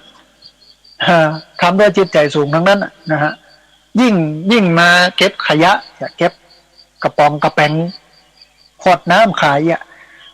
มันต้องแลกกับศักดิ์ศรีเนาะถ้าทำได้ในใจสูงมากเลยนะอย่างเงี้ยมาขายแม่แรงมาขายลูกชิ้นปิ้งมาขายลูกชิ้นทอดมาขายอย่างต่างๆนี้มันต้องเอาศักดิ์ศรีมาแลกด้วยความเป็นข้าราชการเพราะมันสูงมากเลยมีคุณค่าและมีความหมายมากดีกว่าเพิ่นไปทุจริตอันนี้คือขยันหามีอาชีพหลากหลายรายได้ต้องมาหลายที่แต่มันติดที่ขี้ค้านเนี่ยแต่ไม่ขี้ค้านเนาะถ้าวิริยนะทุกขมัจเจติบุคคลจะล่วงพ้นความทุกข์ได้ก็เพราะความเพียรมีความเพียรมีความพยายามมันก็จะพ้นจากความทุกข์ยากลำบากขยันหารักษาไว้อารักขสัมปทาอย่างที่บอก จัดเงินเป็นส่วน ส่วนหนึ่งคือเอากินเอาใจ รวมไปถึงทำบุญแจกทานไปตัวอยู่ในนี้ส่วนที่สองเก็บไว้ในยามฉุกเฉินส่วนที่สามเอาเก็บไว้ไปลงทุนแบ่งเงินเป็น3 ส่วนหนึ่งกินใจส่วนที่สองเก็บออมไว้ใจในยามฉุกเฉินส่วนที่สามเอาไปลงทุนเงินมันงอกเงยได้น้อยได้นักก็แล้วแต่ขอให้ได้นะอย่ามีเงินน้อยอย่าคอยวาสนา เป็นว่าอย่างนั้นแล้วก็ครบเปื้อนครบฝูงครบมิตรสหายครบบัณฑิตดีกว่าไปคบคนพาลถ้าบอกมีใครให้คบก็คบตัวเก่าเนี้ยนะฮะสุดท้ายคือสมะชีวิตตาเลี้ยงชีวิตเหมาะสมบดีฟูเฟ้อเห่อเหิมอวดแข่งอะไรอย่างกันละอวดล่ำอวดรวยหันเปิ่นมีบ้านหันเปิ่นมีรถหันเปิ่นมีทีวีหันเปิ่นมีรถใหม่หันเปิ่นมีบ้านใหม่เขากับจำเป็นต้องใหม่ก็เปิ่นถ้ามีได้ใจได้ยังมีดีอยู่บรรลุบ่เสียอย่างแต่ว่าก็ไปได้เหมือนกันปลอดภัยเหมือนกันนะแต่พอถ้าถึงเวลาถ้ามันพร้อมมันจะมีได้ก็มีนะเพราะว่าหิมาหาได้แล้วพอได้พอมีแล้วก็เปลี่ยนใหม่ได้แต่ถ้ามันยังมีเงินมีทองมันมีรายได้ที่มันมั่นคงเตื้อยเขาก็บ่สามารถที่จะไปเปลี่ยนสิ่งที่เขาใจอยู่ได้นะฮะอันนี้คือสิ่งที่พระพุทธเจ้าได้ฝากไว้ให้กับพุทธศาสนิกชนที่เอามาปฏิบัติใจเป็นธรรมะพื้นฐานที่เอามาให้กับพี่น้องชาวบ้านเอามาปฏิบัติเพื่อที่จะมีชีวิตในช่วงเศรษฐกิจขาลงได้ก็2,565 ปีแล้วเนี่ยที่พระพุทธเจ้าสอนนักกว่านั้นด้วยซ้ำไปนะก็นับพศเมื่อปีพระพุทธเจ้าตายพระพุทธเจ้าปรินิพพานผ่านมาแล้วกับ70 ปีแล้วกันนะฮะ2570กว่าปีละ45 ปีพุทธกิจของพระพุทธเจ้าเพราะฉะนั้นท่านผู้ฟังถึงแม้มันจะเป็นธรรมะที่สอนกันเมื่อ 2,000 ปีก่อนมันก็ยังใหม่เสมอมันก็ยังงดงามเสมอมันก็ยังดียังงามเสมอมีคุณค่าและมีความหมายเสมอมันอยู่ที่คือจะเนี่ยจะใดในวันนี้ธรรมะเราเนี่ยมันสอดแทรกไปในชีวิตประจำวันที่จริงเขาก็บอกค่อยมีเวลาได้ปะพระได้เจอพระบ่อยถึงคนทั่วไปนะไม่ใช่ว่าพี่น้องที่ฟังสถานีวิทยุคลื่นสีขาวพระเจ้าประชาอยู่นะพี่น้องที่ฟังสถานีวิทยุคลื่นสีขาวพระเจ้าประชาอยู่เนี่ยก็ปะบ่อยอยู่อย่างน้อยปะถึงวันบุตรครูบาอาจารย์รูปนั้นบุตรครูบาอาจารย์รูปนี้มาเทศน์มาบรรยายเขาก็อยู่ในศีลกินในธรรมอยู่ในกรอบของธรรมะนะติดตามลำตัวกันมาอยู่ด้วยกันมาอย่างเงี้ยนะฮะแต่สำหรับชาวบ้านทั่วไปพี่น้องชาวบ้านทั่วไปที่เปิ้นมาได้ปะพระประสงค์เลยจะปะเตื้อก็มีกิจกรรมงานทำบุญ100 วันทำบุญบ้านแต่งงานใหม่นิมนต์พระสงฆ์ไปเจริญพระพุทธมนต์ที่บ้านที่จริงอยากให้ปรับเหมือนกันว่ามาจำเป็นต้องเจริญพระพุทธมนต์สวดบ่ต้องสวดเยอะเพราะมันบ่มีความหมายมันบ่ฮู้ความหมายแล้วก็บ่มีความขลังความศักดิ์สิทธิ์นะฮะในพระพุทธศาสนาไม่มีความขลังความศักดิ์สิทธิ์เสียเวลาไปตั้งท่านนักอยู่พอสมควรเอาสักน้อยเดียวสักบท2 บทก็พอที่เหลือเป็นการเทศที่เหลือเป็นการให้ความรู้แล้วจัดกิจกรรมจัดงานให้มันเกื้อกูลต่อการรับฟังเทศอาตมาภาพชินกับเรื่องอย่างเงี้ยสมัยอยู่วัดลำเปิงไปในงานต่างๆเพื่อกระจัดแบบเรียบง่ายแล้วก็ใส่ใจกับเรื่องการฟังเทศญาติโยมได้ฟังเทศได้เข้าใจเพราะสาระสำคัญของการทำบุญบ้านเนี่ยมันมี2 เรื่อง3 เรื่อง1 เรื่องสมาทานศีล2 เรื่องของการฟังเทศ3 เรื่องของการให้ทานมันบ่หนีอย่างไปจากนี้นะบุญมันจะได้ก็ได้อย่างเงี้ยแล้วก็เอาบุญไปอุทิศให้ผู้ตายแต่ถึงวันนี้มันมีกิจกรรมมาอย่างนักแล้วก็พระเองก็ยึดถือที่ยะกันมาเมินมันก็ต้องปรับได้ละเพื่อให้ธรรมะมันเข้าถึงโยมให้โยมเข้าใจธรรมะนักขึ้นเอาไปปฏิบัตินักขึ้นนะฮะมันก็เกื้อกูลกันทั้ง2 ฝั่ง เมื่อโยมเข้าใจธรรมะเมื่อโยมรู้ธรรมะนักขึ้นโดยเฉพาะธรรมะที่เป็นการเทศน์การบรรยายนี่นะฟังเป็นคำอู้ง่ายๆเนี่ยมันก็จะทำให้เพื่อนเข้าใจธรรมะเข้าใจพระพุทธศาสนานักขึ้น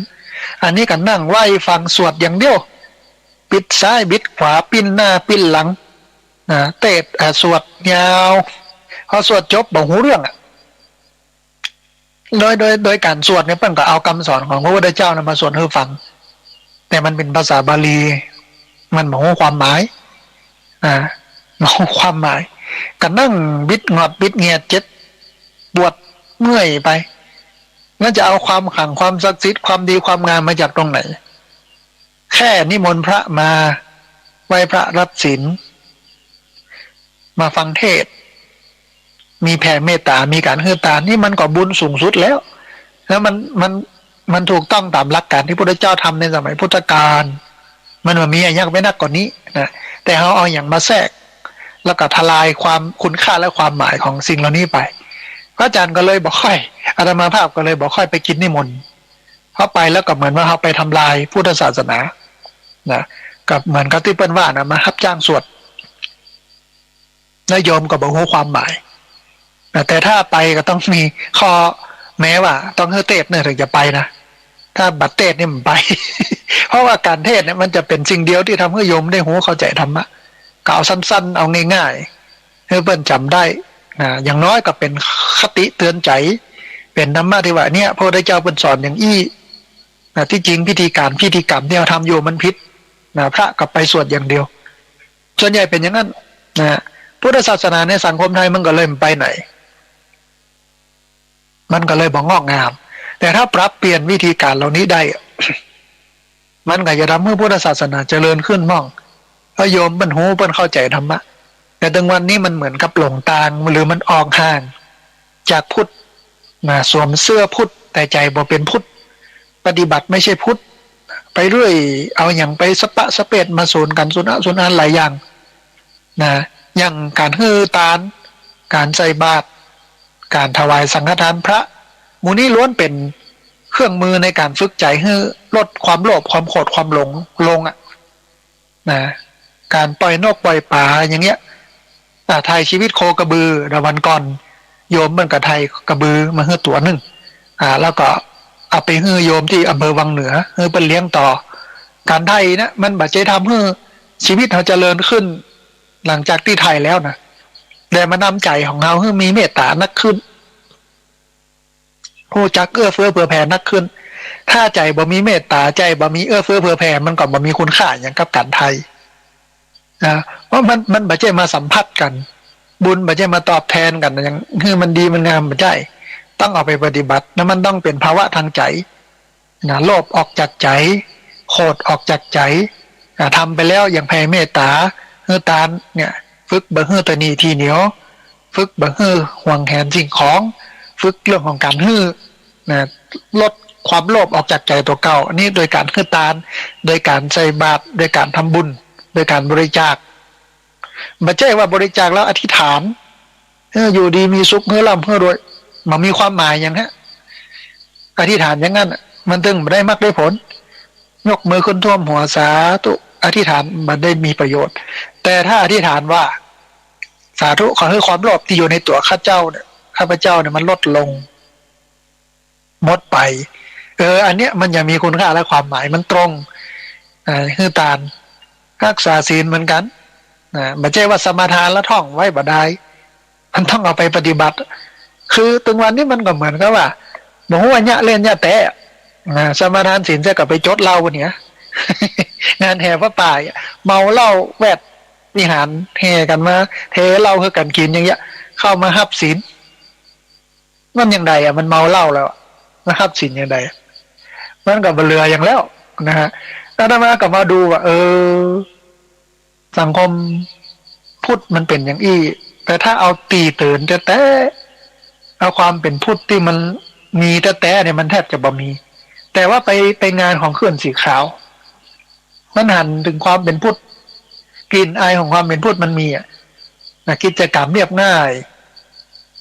มันต้องได้อย่างเยินเยอะ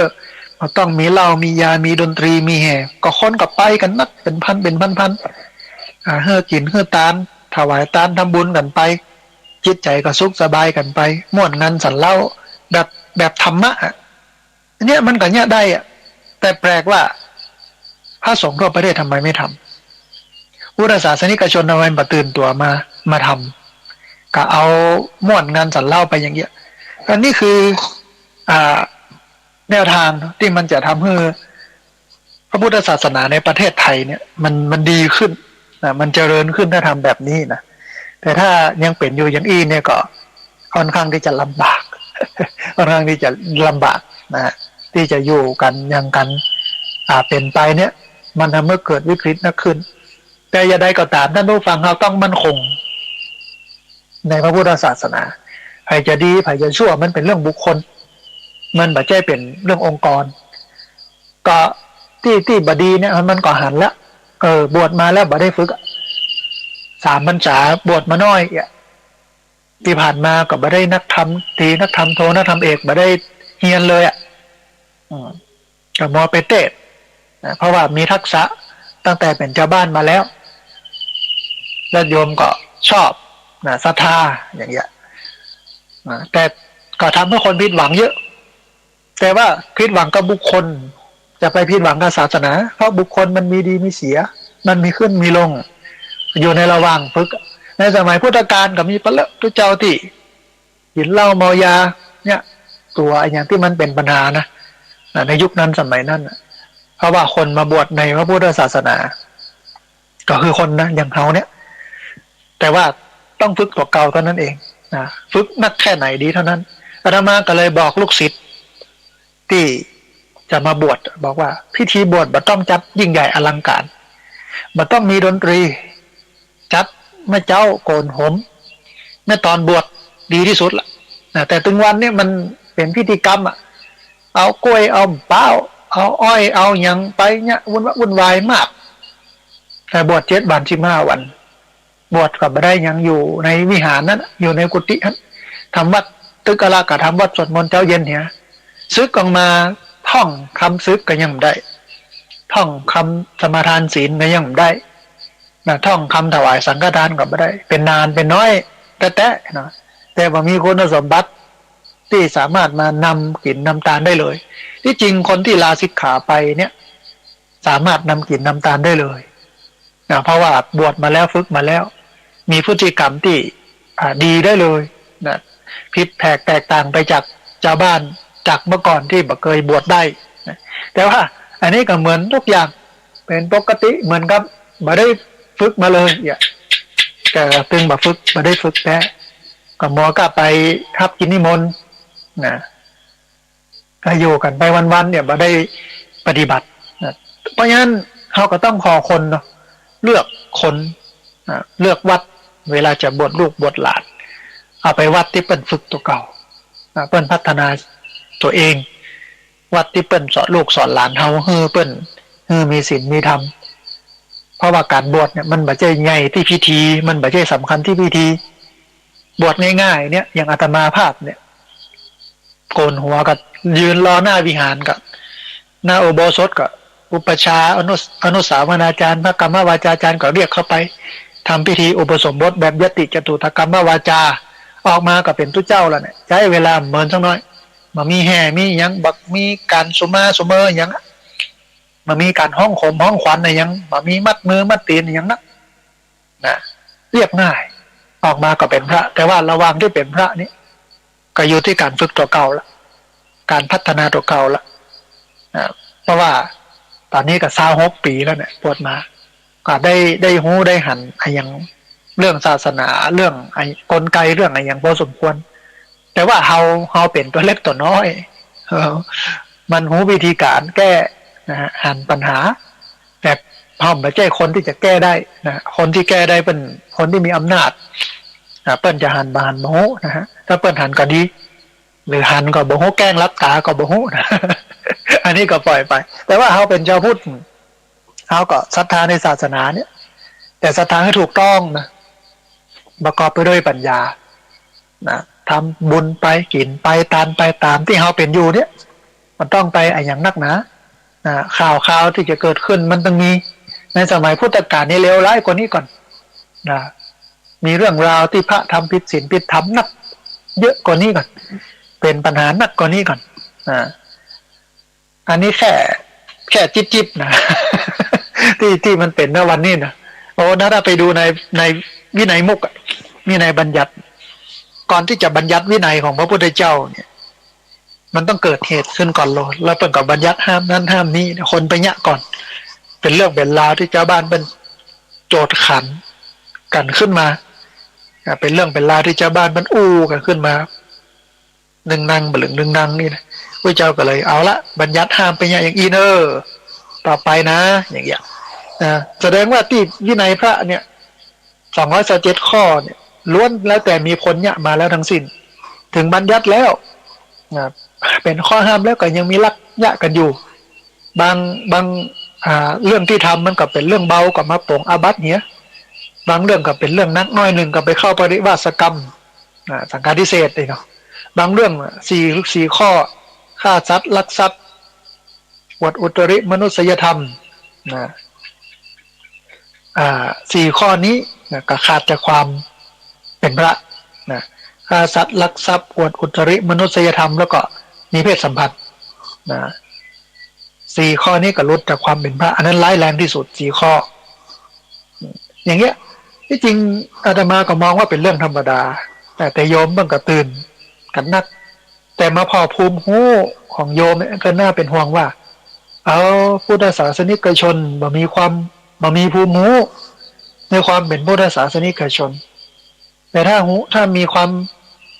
เป็นพุทธศาสนิกชนจริงเนี่ยเปิ้นก็บ่ตื่นเต้นในอย่างกับเรื่องที่มันเป็นอย่างนี้นะแล้วเปิ้นก็บ่เสื่อมศรัทธาในศาสนาเปิ้นก็ยังยึดมั่นในพระรัตนตรัยทำหน้าที่ไปใส่บาตรไปทำบุญไปกินไปทานไปงานไหนก็ทำไปเถอะตามกระบวนการที่มันเป็นอยู่เนาะเนี่ยไปทำไปก็เป็นเรื่องธรรมดามองว่าเป็นเรื่องธรรมดาของศาสนาที่มันเป็นอย่างนี้ในสมัยพุทธกาลก็เป็นนักกว่านี้ก่อน อย่างเงี้ยแต่ว่าคนณปัจจุบันวันนี้เนี่ยมันบ่มีภูมิอย่างอั้นมันมองไม่เห็นมันก็เลยเสื่อมศรัทธาในศาสนาบ่เอาละปัดบ่เข้าพระเจ้าบ่ไหวละดูแลพ่อแม่ดีกว่าบ่ทำบุญสุนทานละที่จริงเรื่องนี้มาเป็น10 ปีเพื่อให้พุทธศาสนิกชนเข้าใจในการจะปรับตัวเก่าในการจะพัฒนาตัวเก่า แต่ว่ามันก็ยังน้อยอยู่แต่ถ้ามองถึงมุมโยมที่โยมทำเสียเช่นไปนับถือลัทธินอกศาสนาไปเรื่องรางของขลังมันก็หันชัดนะหันชัดโอ้โยมก็ไปนักกว่าอันหมู่พระก่อนเลยนะ เสียนักกว่าพระก่อนเนี่ยนะไปไหว้เจ้าไหว้เทพไหว้นั้นไหว้นี่นะไปกันใหญ่เลยเนี่ยนะแต่ถ้าเป็นพุทธศาสนิกชนจริงเพิ่นมาเอาเรื่องอย่างอี้เพิ่นก็ยึดมั่นในพระรัตนตรัยในคำสอนอย่างน้อยก็ถือศีล5ละอบายสองอย่างนี้เป็นมาตรฐานของชาวพุทธเราต้องเนี่ยสองอย่างนี้ให้ได้ให้ดีก่อนแต่เขาถึงจะเป็นพุทธที่สมบูรณ์แบบนะฮะเอาละท่านผู้ฟังมาถึงช่วงก่อนที่จะเปิดสายท่านผู้ฟังที่ฟังอยู่ทางบ้านได้โทรเข้ามาร่วมเอ่ยกันได้โทรเข้ามาร่วมกำคิดความเห็นกันขณะนี้ท่านผู้ฟังกำลังติดตามรับฟังรายการธรรมาภิวัตน์นั้นเป็นรายการวิทยุเพื่อการเผยแผ่พระพุทธศาสนาส่งเสริมการศึกษาและพัฒนาสังคมซึ่งรับผิดชอบโดยอาตมาภาพพระสาธิตธีระปัญโยผู้อำนวยการสถาบันธรรมาภิวัตน์สถาบันเพื่อเผยแผ่พระพุทธศาสนาส่งเสริมการศึกษาและพัฒนาสังคมตั้งอยู่ณที่พักสงฆ์สถาบันธรรมาภิวัตน์บ้านศพเตินตำบลศพปาด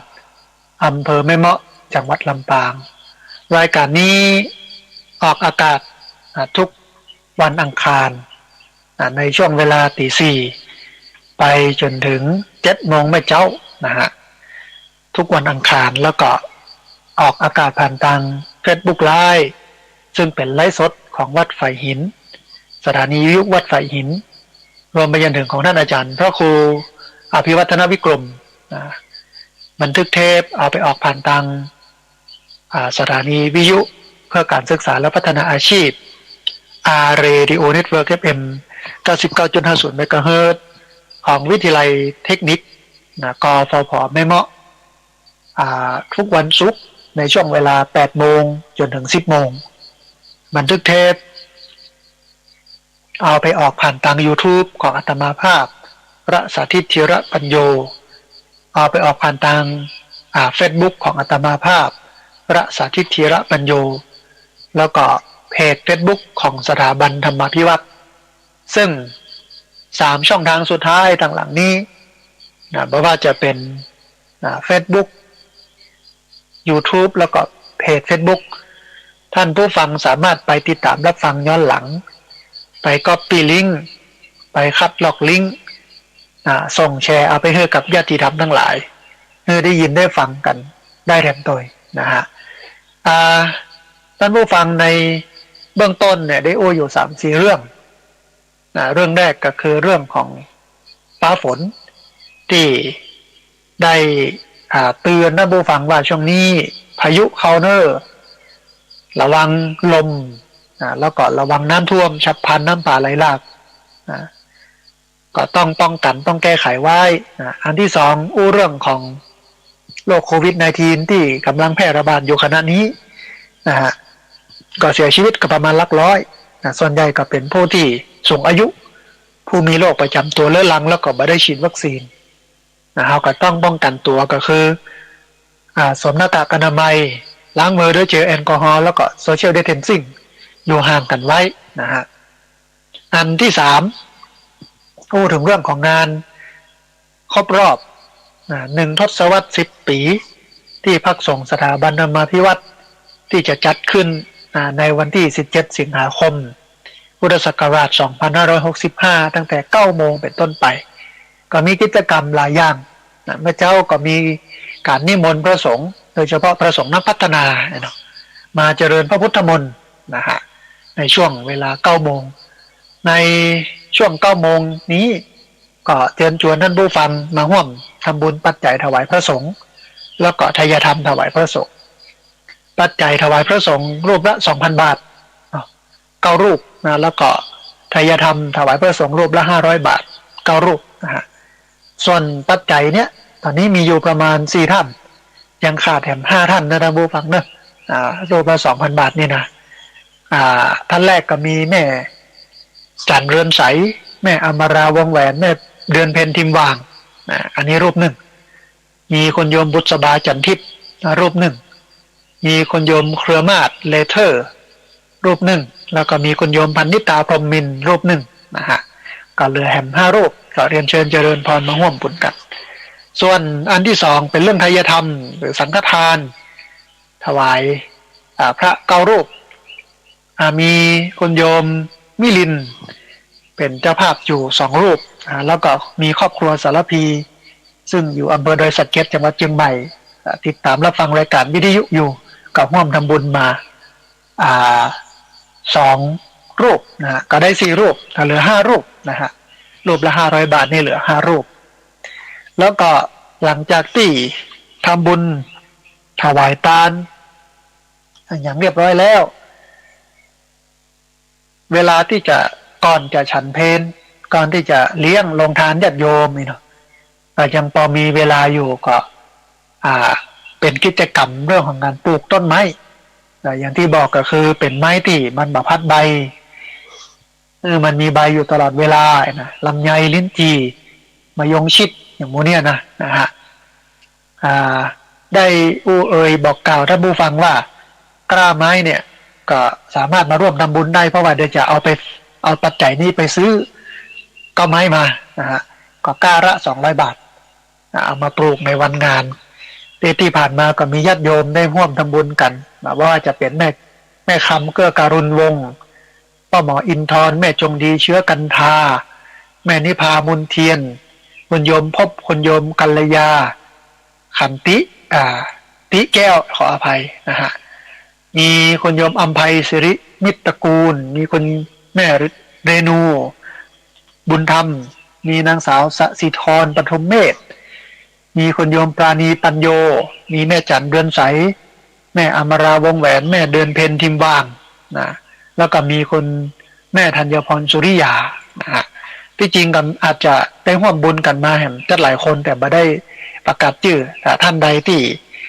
ร่วมบุญมาแล้วแต่ไม่ได้ประกาศชื่อก็ทักท้วงมานะบอกกล่าวมาว่าตกหล่นเนอพระอาจารย์อย่างเงี้ยนะฮะหลังจากที่ปลูกต้นไม้เสร็จแล้วก็ฉันเพลนะเลี้ยงเพลท่านใดที่จะมาเป็นเจ้าภาพเลี้ยงภัตตาหารเพลพระออกโครงทานก็เจริญพรได้มาทำบุญร่วมกัน หลังจากนั้นหลังจากกินข้าวน้ำจ้ำข้าวตอน เรียบร้อยแล้วเนาะก็เวลาบ่ายเป็นต้นไปก็เปิดเวทีนะเป็นเวทีเสวนา1 ทศวรรษ 10 ปีที่พักสงฆ์สถาบันธรรมาภิวัตรคุณค่าความหมายความดีความงามต่อสังคมก็จะมีการอู้เอ่ยถึงที่พักสงฆ์สถาบันธรรมาภิวัตรที่ผ่านมามีวิทยากรหลายผู้หลายคนที่จะมาให้ความรู้กับพี่น้องชาวบ้าน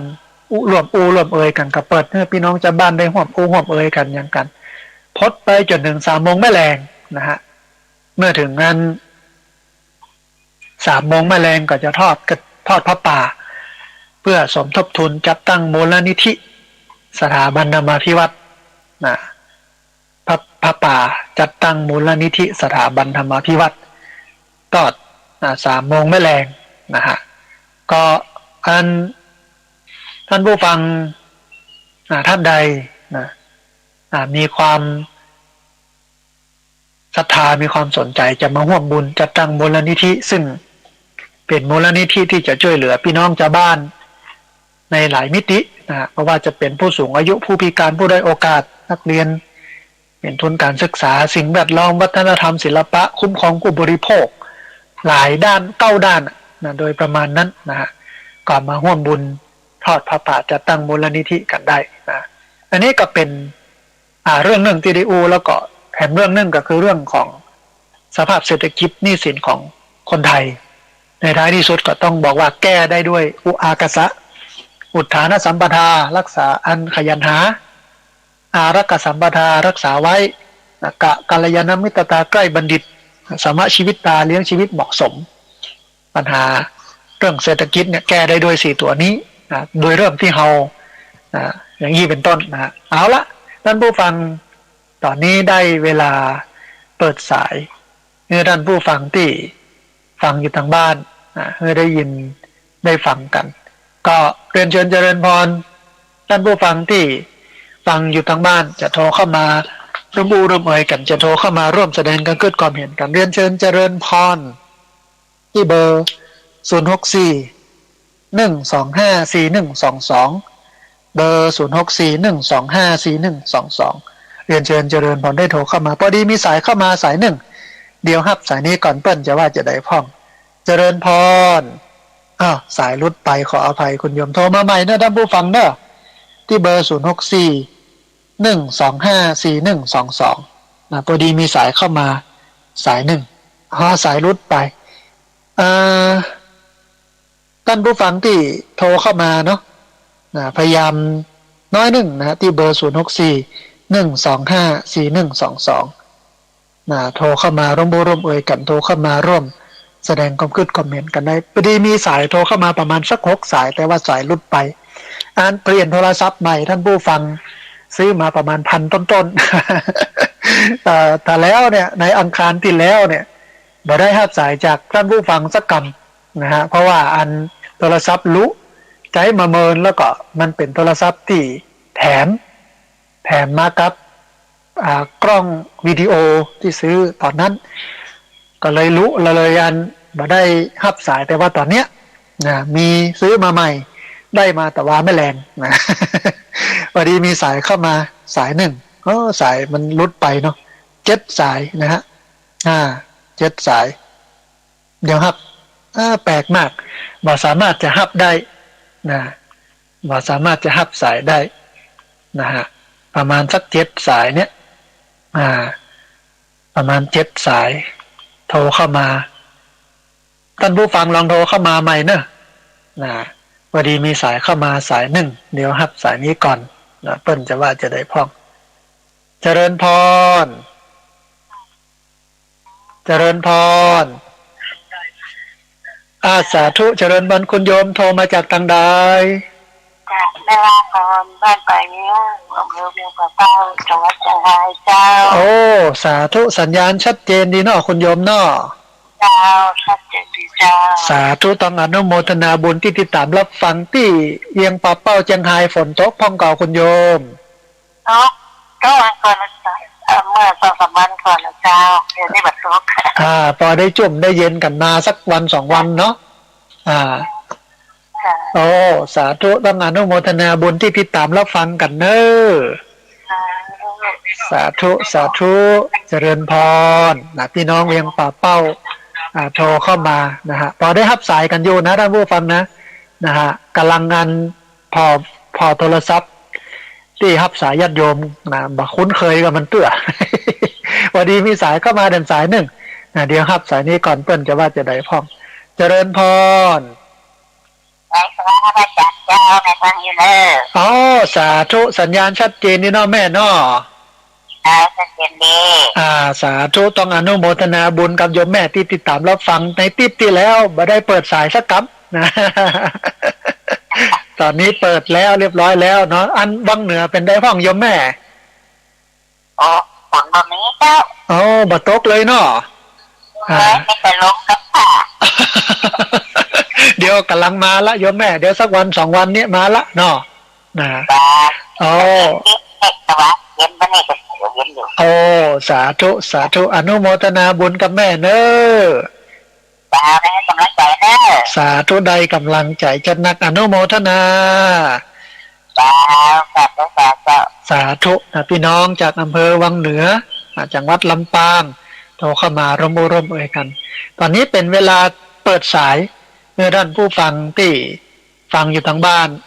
โทรเข้ามาร่วมเอ่ยกันโทรเข้ามาร่วมแสดงความเห็นกันที่เบอร์064-125-4122เบอร์064-125-4122เรียนเชิญเจริญพรเนอะได้โทรเข้ามาร่วมเอ่ยกันได้โทรเข้ามาร่วมแสดงความเห็นกันวันนี้ได้อู้กันหลายเรื่องราวนะฮะหลังจากที่ในอาทิตย์ที่แล้วบ่ได้เปิดสายตอนนี้เปิดสายแล้วพอดีมีสายเข้ามาสายหนึ่งเดี๋ยวรับสายนี้ก่อนเปิ้นจะว่าอย่างไรพ้องนะฮะเจริญพรนี่ไม่ได้แลหนองแฝกนะเจ้าอุ้ยสารเทศหมดจะม่วนว่าสาธุบ้านหนองแฝกอีเนาะหนองแฝกอำเภอสารพีจังหวัดเชียงใหม่เฮาเนี่ยสาธุเจ้าหมดแต่หมดว่าทุกอย่างเลยท่านเก่งมากเลยเนอะสาธุสมมุติทั้งนั้นจ้ะแม่นละแเข้าใจสาธุยังสิ่งทุกอย่างเป็นของสมมุติแม่นละมีเหมือนไม่มีได้เหมือนไม่ได้แม่กุดเนี่ยก็เป็นอย่างอีเนอะแม่ก็ขอสาธุเนี่ยเพราะท่านอยู่ไปมันทุเทศคือตอนคนคือเป็นคนนักอย่างอีไม่ม่วนใจแท้ๆเลยจะไปลืมติดตามรับฟังกันตลอดนะแม่เนอะแม่ก็ว่ามาวันเนี้ยมาเจอออกทุกวันอังคารโยมแม่ตี 4 ถึง 7 โมงไม่เจ้าเนอะแม่ฟังตั้งแต่แรกละสาธุเคยได้ยินเขามาเปิดวันเนี้ยกลับมาที่วัดดีใจเนอะท่านวันนั้นแม่ไปพวกวัดอย่าง42 เมืองวันนั้นก็ไปอยู่เหมือนกันที่42 เมืองนะแม่นไปมาบอกผมปวดท้องเนี่ยมันม่วนแต่เนอะท่านเนอะคำอย่างอีนี่แกหัวใจคนเขาเนาะแม่นละว่าในทุกข้อเลยทุกเมื่อทุกอย่างท่านก็เขายอดเยี่ยมเลยเหมือนใจแม่มดสาธุอุปกรณ์อย่างสักอย่างมันจะได้มันจึงได้เนอะท่านเนอะตามเหตุตามปัจจัยปวดเบาๆนี่นะแม่ก็สาธุเนอะเดี๋ยวนี้อีพ่อก็เสียชีวิตไปแล้วแม่มีไปขับรถอีแม่ก็มีนะท่านถูกไหมเจอไปเจาะตะกอนแล้วมันบ่ได้แล้วทีนี้ประเดี๋ยวนี้เหมือนใจเขานี่เนี่ยตื่นขึ้นมาหนาวหอบหัวกุก ก็เที่ยวเอาสักอย่างนะคะเนาะ แม่นละ เอาไปช่วยไปได้สักอย่างก็ชอบแม่จะถูกแม่เจอโหนั่นเองจะมาเที่ยง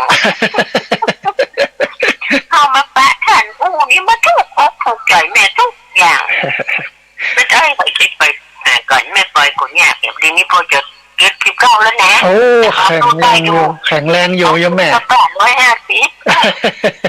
ที่รถเสือโมกอย่าเย็นสิที่จะดูไปที่ไหนคนเดียวก็กลัวมันเกิดต้องดูแลสุขภาพนะโยมแม่เนอะสาธุวัดไหนกันเดียวเนี่ยอยู่อำเภอแม่เมาะจังหวัดลำปางโยมแม่ลำปางก็อยู่ลำปางอำเภอแม่เมาะจังหวัดลำปางอย่างไรก็ติดตามรับฟังกันต่อไปเนอะแม่เนอะยังบ่มีแต่ก็โยกมือไหวแม่ละสาธุกับหัวกับใจส่งกำลังใจมาได้กำลังใจโยมแม่บุญมีก็แรงได้เจอได้แตะแล้ววัดหนองอย่างเก็บกำเนี่ย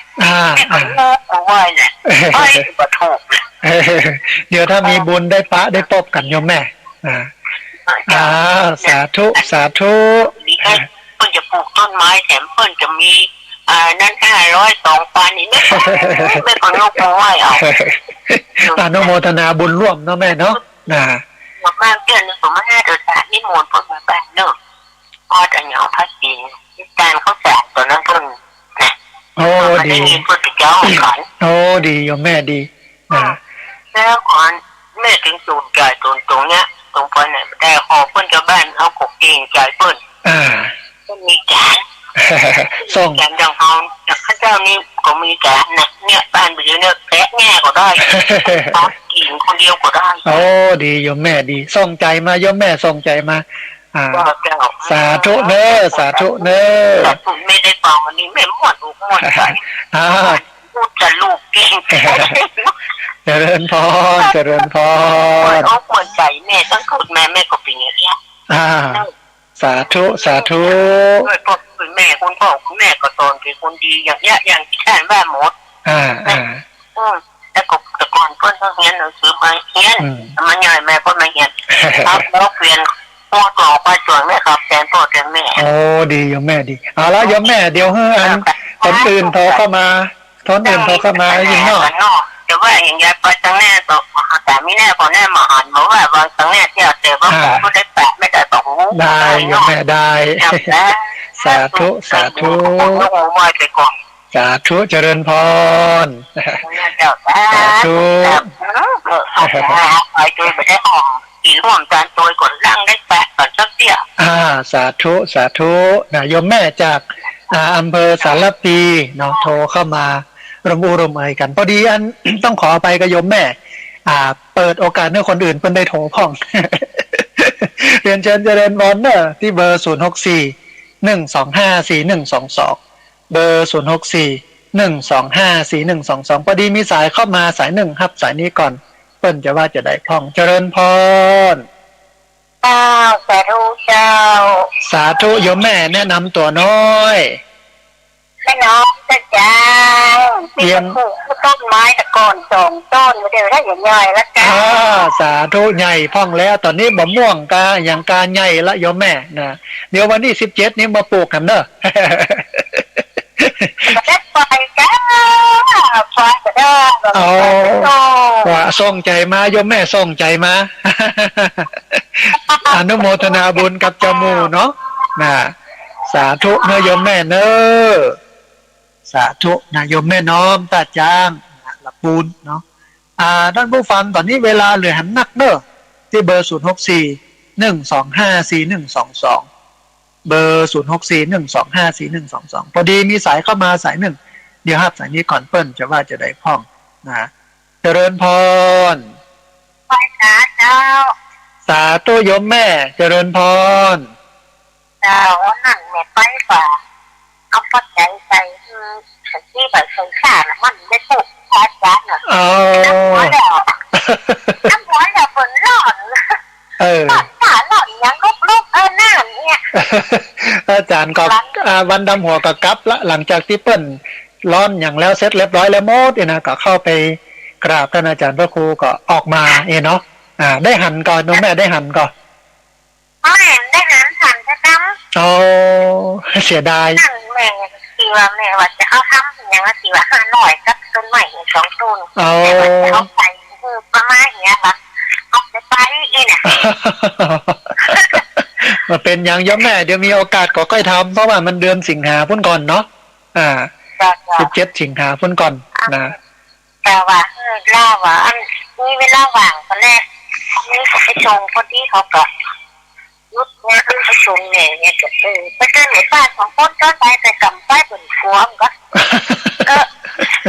อันมีโอกาสที่ไปเงินหัวอันนี้แม่น ผมจะหันนี่หันแหลมซึ่งไหนซึ่งเจ็บใจว่าจ้ะแม่นตั้งกับคุณว่านั่นเลยใส่ไปสมในไปการจัดในการของอันกันนะโอนถึงลงดอยเนี่ยมันไปได้ทำบุญแล้วก็แล้วใจได้ไปหันแล้วก็สบายใจเนาะแม่เนาะสาธุอันสาธุได้กำลังใจจัดนักอนุโมทนาบุญโยมแม่สาธุเดี๋ยวรอโยมแม่เดี๋ยวรอคงจะไปละแต่ได้หัวชงมาแล้วส่งเดี๋ยวรอฮับเลยโยมแม่รอฮับได้เลยสาธุแม่จันฟองอำเภอแจ้ห่มจังหวัดลำปางฟังประจำโทรเข้ามาประจำเรียนเชิญเจริญพรท่านผู้ฟังนะที่เบอร์0641254122เบอร์0641254122พอดีมีสายเข้ามาสายหนึ่งเดี๋ยวฮับสายนี้ก่อนเปิ้นจะว่าจะได้พ้องเจริญพรกับพระเจ้ากับพระเจ้าสาธุมาแล้วแม่คำนวณสาธุเป็นได้พ้องโยมแม่วันนี้ธรรมะเจ้ามันคนหลงเห็นไหมว่ามันเปลี่ยนเพราะคนอยากนะคนอยากคนโลภอยากจะหลับจะร้อยกันเนาะใช่ถูกต้องละไปไว้นั่นไว้นี่อยากได้ทุกคนละที่ถ้าได้ตบเนี่ยนะมันจะเป็นอย่างอีกันได้หมดใช่แต่มันมารวยกับเสี่ยงเงินไปดิ๊กเจ้าแต่นะยังต้องได้ไม่ศึกษาแต่ว่ามันเป็นได้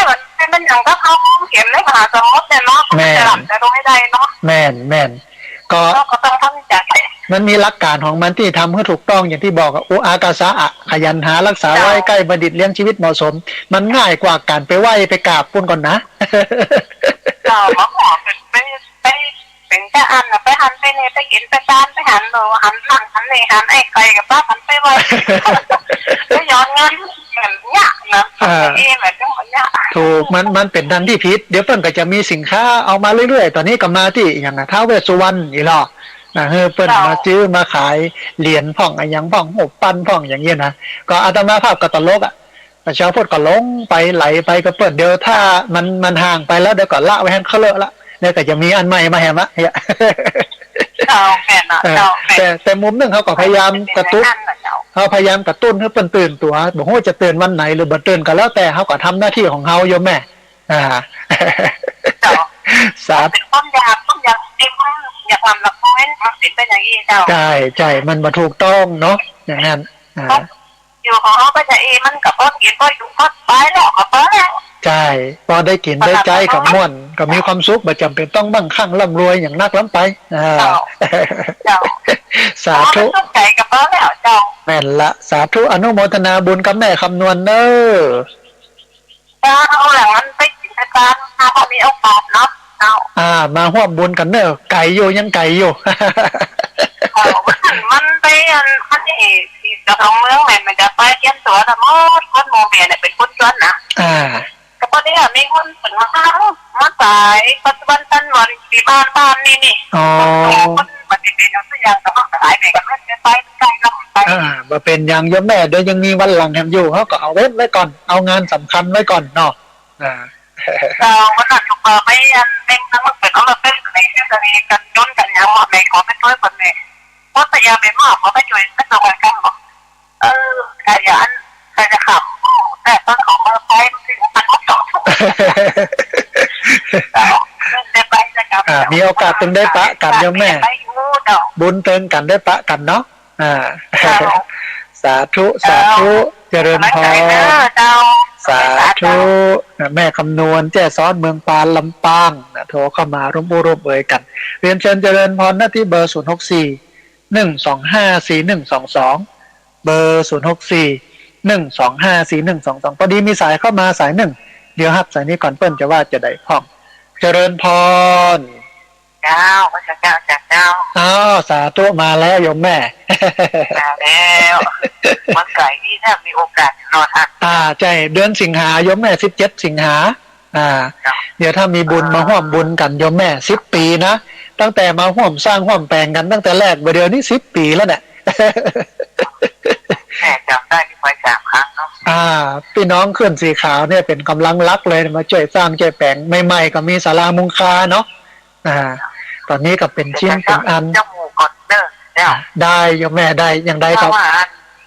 ถ้าว่ามันมาเป็นเรื่องเกิดแม่พอดีดีโยมแม่ดีได้มาทำบุญร่วมกันในวันคล้ายวันเกิดเนาะสาธุเจริญพรโยมแม่ได้โทรเข้ามาร่วมเอ่ยกันได้โทรเข้ามาร่วมแสดงคำคิดคอมเมนต์กันเหลือเวลาประมาณ30 นาทีท่านผู้ฟังเห็นนักสำหรับท่านผู้ฟังที่ติดตามรับฟังรายการธรรมาภิวัตรซึ่งออกอากาศทุกวันอังคารตั้งแต่ตี 4ไปจนถึง 7 โมงโดยอาตมาภาพพระสาธิตถิระปัญโยพอดีมีสายเข้ามาสายหนึ่งเดี๋ยวครับสายนี้ก่อนเปิ้นจะว่าจะได้พ่อง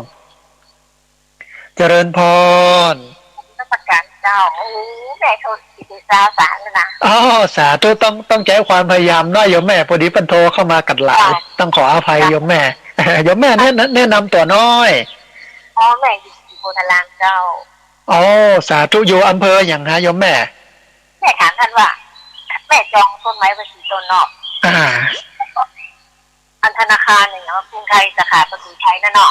ใช่ละโยมแม่ใจละงกมันก็เนาะใช่5360755108นี่เนาะ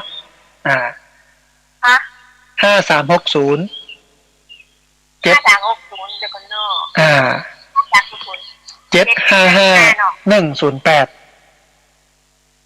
755-108ธนาคารกรุงไทยสาขาประตูใจเนาะของที่พักสงฆ์สถาบันธรรมาภิวัตรเนาะเป็นนิทานนี้แม่โทรหลังไมค์ก็ได้เนาะได้โยมแม่หลังจากนี้ไปประมาณสัก10 โมงก็ได้โยมแม่โทรเข้ามาได้อู้กันเด้อมันอุ้มยากมาใช่เพราะว่าเดี๋ยวเปิ้นจะโทรเข้ามาอู้กันหลายสายก็จะติดก็ยากสาธุเขาเป็นดารานั่นนะดูมันเดียวกันอนุโมทนาเจ้าธรรมะนี่เข้าอยู่กับเฮาแม่นต้องเอามาปฏิบัติโยมแม่มันถึงจะเข้าไปในตัวเฮาเนาะสาธุนะโยมแม่เด้อ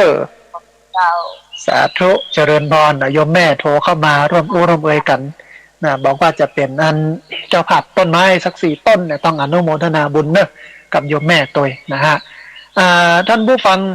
เรียนเชิญเจริญพรหน้าที่เบอร์0641254122เบอร์0641254122พอดีมีสายเข้ามาสายหนึ่งเดี๋ยวครับสายนี้ก่อนเปิ้นจะว่าจะได้พ่องเจริญพรสาเจ้ามาด้านสาธุมาแล้วแม่จันเรือนใสอันคำนี้บอกพิษยิ้มตายปลาบดีก็มาเหลือแม่นละโยมแม่บอกใจว่าขยันหาและขยันใจนะต้องขยันหาและขยันรักษาเนาะที่จริงเพิ่นก็มีวิธีการให้ปฏิบัติเนี่ยทำตามเนี้ยแต่มันปัญหาคือมันบ่ได้เนี่ยได้ทำกันมันเลยวุ่นวายกันเนาะอย่างนั้นยังตกใจก็ต้องกระเตื้องกันมาเลยแม่นละแต่อันกับนี้ถูกต้องแล้วเนาะแม่เดือนเพ็ญทิมวางนี่นะใจเขาว่าแม่เดือนตายแบบมีเพ็ญมาเพ็ญแล้วตายตอนนี้ถูกแล้วแม่เดือนเพ็ญทิมวางนะร่วมคณะบุญกับโยมแม่เดี๋ยววันที่17 สิงหาคมปะกันนะโยมแม่เนอะไปนอนพร้อมกันแล้วเยี่ยมมากนะ17 สิงหาคมมางาน10 ปีกอดมาตั้งแต่ครั้งแรกก็บอกมีศาลามีอย่างสักอย่างกุฏิ2 หลังห้องน้ำ2 ห้องนะตอนนี้ก็ได้หวบได้แปลงกันไปอย่างกันไปนักหนาจารีล่าสุดนี่โยมแม่มาทำบุญถวายกุฏินะโยมแม่เนาะได้ทำเลยบัขาดเลยอนุโมทนาบุญกับโยมแม่เดี๋ยวมาร่วมบุญกันแถมเนอะแม่เนอะไปก็บอกมีก็มาทำยายย้อนนะ ดีโยมแม่ดีสาธุอนุโมทนาบุญกับโยมแม่เนอะไหว้พระเจ้าพระเจนดีเจ้าสาธุนะแม่จันเรือนสายเวียงตะการสันปะตองเจียงใหม่โทรเข้ามาให้กำลังใจกันนะแล้วก็บอกว่าวันที่17สิงหานะปะกันปุ้นเนอร์นะก็มากันทุกรอบทุกครั้งในต้องอนุโมทนาบุญตัวนะฮะวันนี้มีสายเข้ามาดันสายหนึ่งเดี๋ยวครับสายนี้ก่อนเปิ้ลจะว่าจะได้พ่องเจริญพรเจ้าพระพุทธเจ้าท่านพระครูสาธุโยมแม่แนะนำตัวน้อยที่สันปะตองเจ้าอยู่อำเภอสันปะตองเชียงใหม่เจ้าก็จะได้พอดีมันเปิ้ลโทรเข้ามากันหลายสายนะต้องขออภัยแล้วก็ต้องพยายามน้อยพยายามได้ด้แม่นละถ้าปฏิทินวันนี้กับติดวันหน้านั้นยมแม่ชื่ออะไรยังก็ชื่อพีกาเจ้าสาธุอยู่สันปะตองเนาะแม่เนาะสันปะตองนะบ่อหลวงเจ้านะบ่อหลวงรับฟังประจำก็โยมแม่เจ้าฟังประจำที่เซลล์อาคารแล้วถ้าจันจะได้เปิดสายใหม่เนาะใช่เพราะว่าโทรศัพท์รู้ก็เลยไปซื้อใหม่มาแต่วาเนี่ยโทรศัพท์1,000 กว่าบาทนะเอามาใจให้มันได้อู้ได้เอ่ยกันตอนนี้ได้โทรแล้วได้อู้แล้วได้ปะแล้วเป็นสาธุได้กำลังใจจะนักโยมแม่อนุโมทนาบุญกับโยมแม่เนอะเจ้าพระพุทธเจ้าสาธุนะโยมแม่จากสันปะตองนะเชียงใหม่นะน้ำบ่อหลวงนะฮะต้องอนุโมทนาบุญตัวเหลือเวลาแห่งประมาณ25 นาทีได้แห่งลายสายเป็น20 สายพุ่นเนอะท่านผู้ฟังในติดที่แล้วบัดได้โทรเข้ามาสักกรรมเพราะว่าโทรศัพท์รู้ตอนนี้ดีแล้วที่เบอร์064-125-4122พอดีมีสายเข้ามาสายหนึ่งเดี๋ยวครับสายนี้ก่อนท่านจะว่าจะได้พ่องเจริญพรไม่สายเจ้าพระอาจารย์จากบ้านดงฤาษีนะเจ้าสาธุสัญญาณเป็นได้พ่องคุณโยมเจ้าชัดเจนนี่เจ้าพระอาจารย์ประเดี๋ยวนี้เรียนพุทธนี่มันก็เป็นพราหมณ์เป็นเลยแม่นละบาดใจเป็นพุทธนะมาตั้งวัดไปเนาะเจ้ามันเป็นอย่างอ่านแต่หันอย่างชัดเจนเลยเจ้าแม่นละแต่ความเป็นพุทธแท้พอจะบ่ค่อยเหลือแล้วนะอย่างนั้นเจ้าแม่นละเจ้าแล้วก็ชาวบ้านบางคนนี่คนทำปกติธรรมดาคนบางคนนี่บางคนก็ไม่ได้ไปทางนั้นเจ้าแต่ทั้งวัดที่หันอย่างชัดเจนเลยเจ้าวัดนี่ไปก่อนเปิ้ลแต่อาจารย์แม่แต่ด้วยมันเป็นกรรมเป็นเวรแม่มันจึงถูกโยมแม่มันจึงถูกที่จริงพระเองต้องมาเป็นลักขโยมในการดึงเข้าพุทธเอาพุทธชัดเจนอย่างนี้นะมันต้องมีสักการะบูชาต้องมีอย่างเอาพิธีพุทธเนี่ยที่จริงพุทธมันเรียบง่ายประหยัดประโยชน์ทำมาอย่างสบายแต่ถ้ามีพิธีกรรมเป็นพราหมณ์มันก็จะยุ่งยากต้องทำนั่นทำนี่วุ่นวายกันไปแถมแล้วก็เสี่ยงนี่เสี่ยงเดี๋ยวมันเป็นอย่างนั้นเจ้ามันเป็นธุรกิจไปตัวเนาะอย่างนั้นเป็นธุรกิจเจ้าแม่เจ้าสาธุเนออนุโมทนาบุญสาธุพี่น้องบ้านดงฤาษีละปูนโทรเข้ามาร่วมเอ่ยกันโทรเข้ามาร่วมแสดงกับกึศความเห็นกันก็แต่ท่านผู้ฟังหลายที่หลายวัดเป็นพราหมณ์ไปเงี้ยมาได้เป็นพุทธนะฮะที่จริงความเป็นพุทธนี่มันดีมากนะแต่ว่ามันก็เหลือน้อยเดียวนะฮะพอดีมีสายเข้ามาสายหนึ่งเดี๋ยวครับสายนี้ก่อนเปิ้ลจะว่าจะได้พ่องเจริญพรพระเจ้าจ๋าสาธุโยมแม่แนะนำตัวน้อยแม่อ้อยเจ้าอยู่ตั้งใดโยมแม่บ้านวังหม้อลำปางเนาะแม่เนาะเจ้าสาธุสัญญาณชัดเจนดีก่อนโยมแม่ชัดเจนดีแต่แรกโทรไปพระอาจารย์โทรศัพท์ลูกตอนนี้ดีแล้วดีใจพี่น้องลำปางฟังกันนักฟังกันหลายต้องอนุโมทนาบุญกับแม่เด้อสันทุกวันอังคารทิศสาได้กำลังใจจนนักอนุโมทนาสาธุโยมแม่จากนันลำปางต้นธงชัยโทรเข้ามาร่วมเอ่ยกันดีใจท่านผู้ฟังเรียนเชิญเจริญพรเนอะท่านผู้ฟังเนอะเลยเวลาแหมนักอยู่นะที่เบอร์064-125-4122เบอร์064-125-4122พอดีมีสายเข้ามาแถมสายหนึ่งเดี๋ยวครับสายนี้ก่อนเปิ้ลจะว่าจะได้พ่องเจริญพรกลับนมัสการครับ สาธุอาสาป้องกันและบรรเทาสาธารณภัยโดยรอเนาะ ครับผม สาธุ กับไทยโดยรอบสวัสดีครับ มีข่าวเรื่องที่จะป้องกันภัยอย่างกันพ้องเจริญพร ช่วงนี้ผมได้แล้วนะทุกทีเนอะเปิ้นเปิดอก ผมบอกให้ดีครับ อ๋อ ผมบอกให้ ว่ามาได้เลยคุณโยมว่ามาได้เลย อย่างว่าครับช่วงนี้ถ่ายบ้านแล้วเนอร์ทุกทีเนอร์ใครเลิกแล้วครับเลิกแล้วครับผม สามารถเผาได้อย่างได้แล้วเนาะครับ นั่นมันต้นเดือนสิงหาประกาศเลยนะครับช่วงนี้ระวังลมนะครับเนอร์พายุลมเนาะครับผมขอบคุณทุกทีนะครับเนอร์สาธุเจริญพรเนอสาธุสาธุโทรศัพท์เปิ้นบอกค่อยดีอาสาป้องกันและบรรเทาสาธารณภัยโดยรอก็บอกว่าเนี่ยตอนนี้เปิ้นเผาได้แล้วเนอะเพราะว่าหมดวันงดเผาละตั้งแต่วันที่30สิงหาตอนนี้เผาได้แล้วอันที่2ต้องระมัดระวังเนอะเรื่องของอุทกภัยเรื่องของวัฏภัยภัยจากลมเนี่ยนะต้องระมัดระวังกันตัวที่จะเกิดขึ้นนะฮะต้องอนุโมทนาบุญโดยกับพี่น้องที่โทรเข้ามาบอกกล่าวกันวันนี้มีสายเข้ามาแถมสายหนึ่งเดียวครับสายนี้ก่อนเปิ้นจะว่าจะได้พ่องเจริญพรจ้ามาจากเจ้าสาธุยมแม่แนะนำตัวน้อยเป็นวันฟังได้ยินเสียงเสด็จเจ้าสาธุมาแล้วนะอันได้ยินเสียงแม่เมื่อใดนี่ก็หากาแฟเลยนำเดี๋ยวนี้ได้ครับ เดี๋ยวก่อนถ้ามีโอกาสจะแวะไปเด้อถ้ามีโอกาสแวะมามันสำหรับที่ว่านี่แม่จะส่งไปให้หลวงพ่อฟังนะดีโยมแม่ดีต้องอนุโมทนาบุญตัววันนั้นมาเดินเที่ยวกับเจ้าไปโยมแม่ไปอยู่แม่ทำไม่ได้ไปแม่ไปพนานแม่ก็เกี่ยมนี่เหมือนกันแล้วพอดีมันเสี่ยงโควิดกันเป็นโควิดกันบ้างไว้เนาะที่หั่นนะดีละได้เขาป้องกันตัวแล้วก็ไปมันดีแต่ว่าเดี๋ยวมีโอกาสก็ไปแหมที่มันโอกาสมันเหมาะมันจับนะเขาได้กาแฟอีกมันได้มาทั้งนี้เดี๋ยววันหลังโยมแม่จะมีโอกาสได้ไปจะได้บอกว่าวันไหนอย่างใดเนาะถ้ามาจะมานะบอกหวังหน้าหนึ่งได้โยมแม่ได้สาธุอนุโมทนาบุญเนอนี่กาแฟเจ้าดีต้องอนุโมทนาบุญเนอโยมแม่สาธุ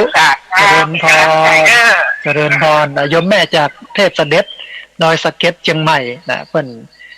เนี่ยกาแฟนะเพิ่นบอกว่าฟังแล้วก็ม่วนใจดีแล้วก็จะเอากาแฟไปถวายหลวงพ่อตัวส่งไปต้องอนุโมทนาบุญตัวถ้าแล้วไปเจอกันที่พระราชสีสองเมืองเพิ่นก็ถวายมานะฮะต้องอนุโมทนาพอดีมีสายเข้ามาสายหนึ่งเดี๋ยวครับสายนี้ก่อนเปิ้นจะว่าจะได้พ่องนะฮะเจริญพรสาธุโยมแม่แนะนำตัวน้อยเด็กคุณสัตว์ล่าปลาเหนาล่างตะบนมันเป้าเมืองเจ้าบ้านลำปางเจ้าสาธุเจริญพรอนุโมทนาบุญพี่น้องลำปางที่ติดตามรับฟังกันเนอะสดใจเจ้า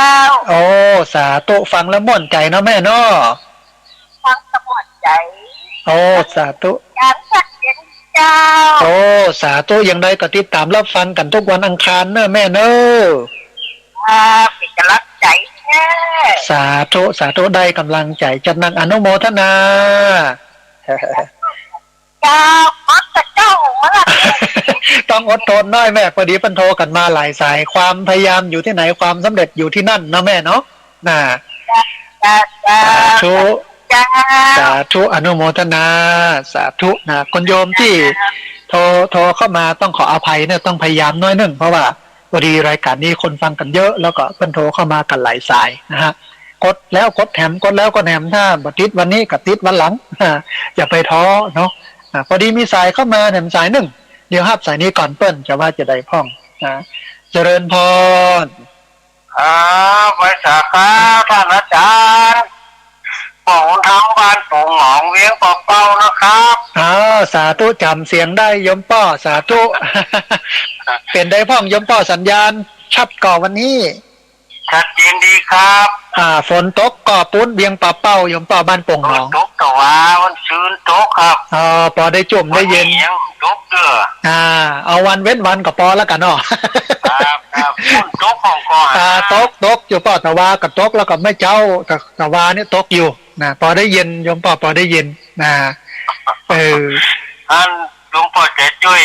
ลูกต้นไม้ไปถึงต้นเนอะโอ้สาธุอนุโมทนาบุญกับโยมป่อเนอะครับเดี๋ยวจะให้ลูกสาวโอนเนอะครับสาธุอย่างใดก็อันโทรโอนแล้วก็โทรมาบอกกับเนอะโยมป่อเนอะครับ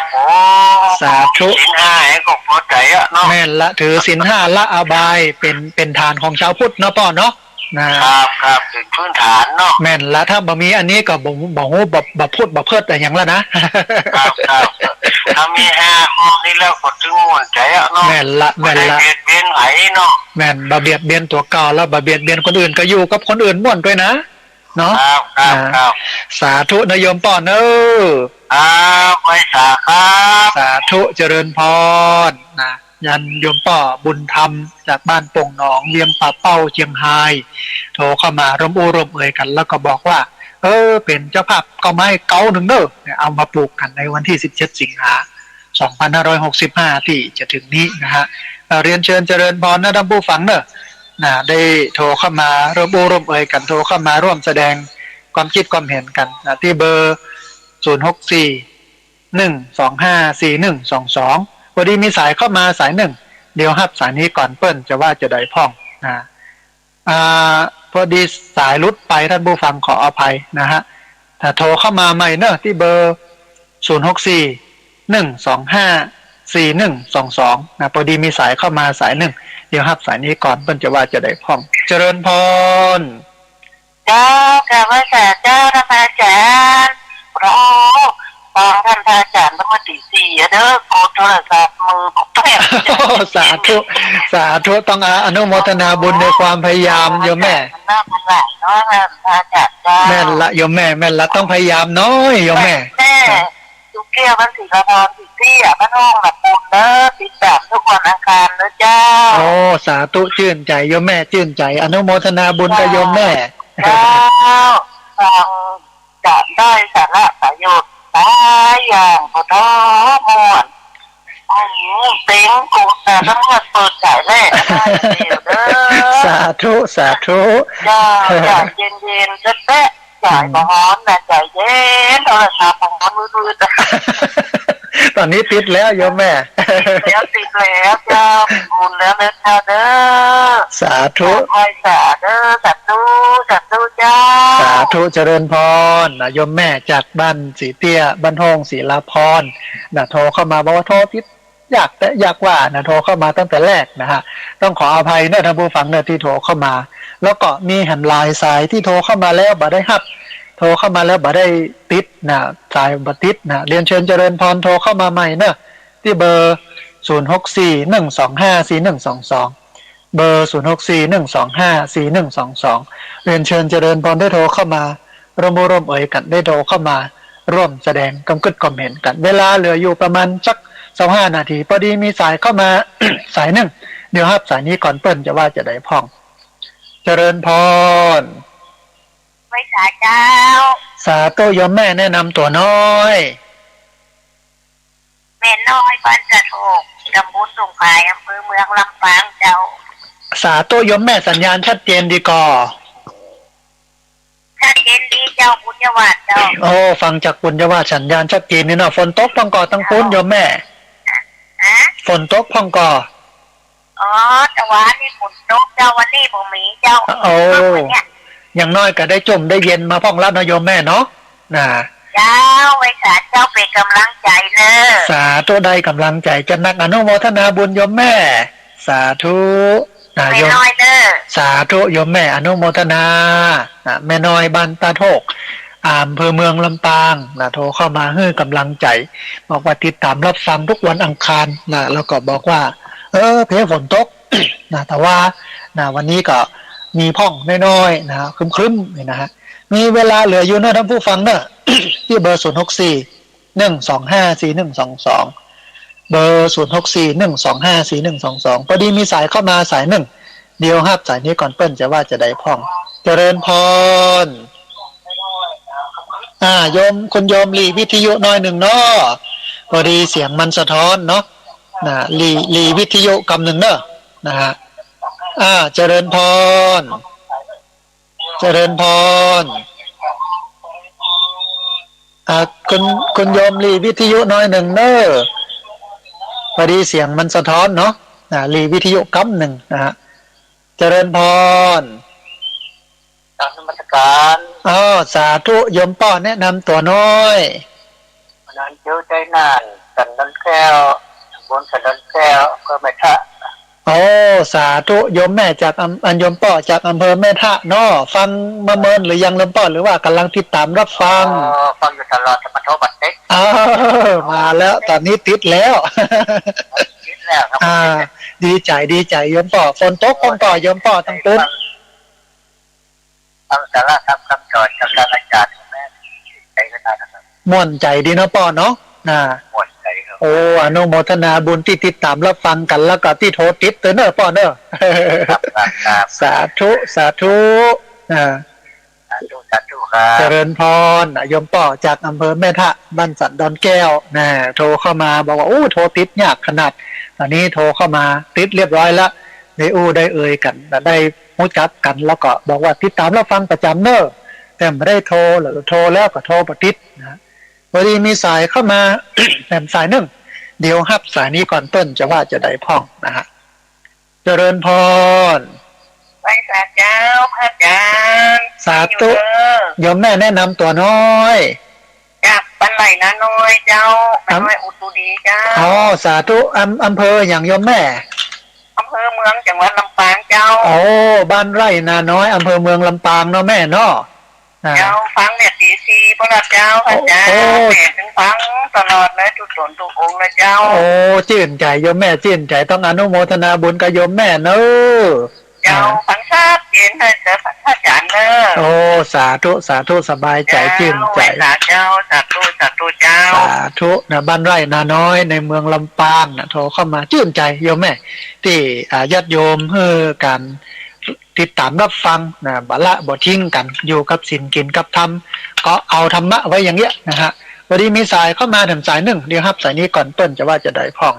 เจริญพรไว้จากเจ้าพระอาจารย์เวียงป่าเป้าเจ้ามาแล้วพี่น้องเวียงป่าเป้าเจียงไฮ้สัญญาณชัดเจนนะแม่เนาะดีเจ้าสาธุเจ้า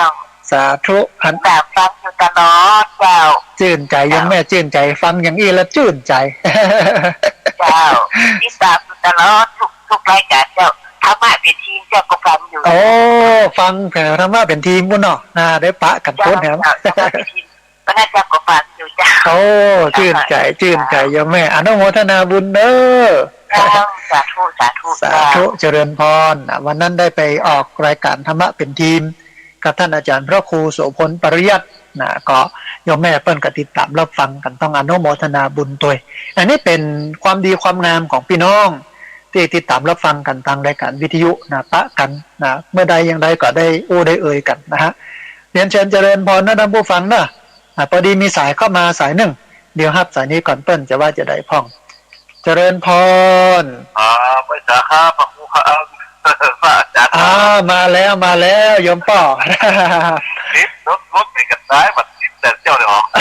พอดีเพิ่นโทรกันมาหลายป้อวินมาต้องอาภาส่งมาอาไฟตัวแต่ว่าตอนนี้ติดแล้วสัญญาณเป็นได้พ่องโยมป้อครับนะดีโยมป้อดีติดตามรับฟังกันอย่างอี้ประจำนะป้อเนอะสาธุกำลังใจเด้อครับเด้อได้กำลังใจจัดหนักอนุโมทนาสาธุโยมป้อวินจากเวียงป่าเป้าเจียงไฮ้โทรเข้ามาร่วมเอ่ยกันเวลาเลยประมาณสัก10 นาทีที่เบอร์0641254122เบอร์0641254122พอดีมีสายเข้ามา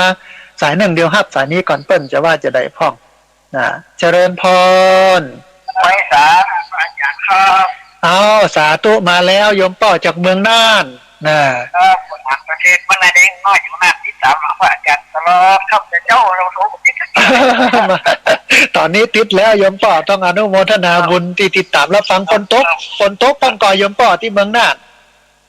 ตกแต่เจ้าแต่มาทั้งสามปีเขาตกอยู่ได้จุ่มได้เย็นนะป่อเนาะ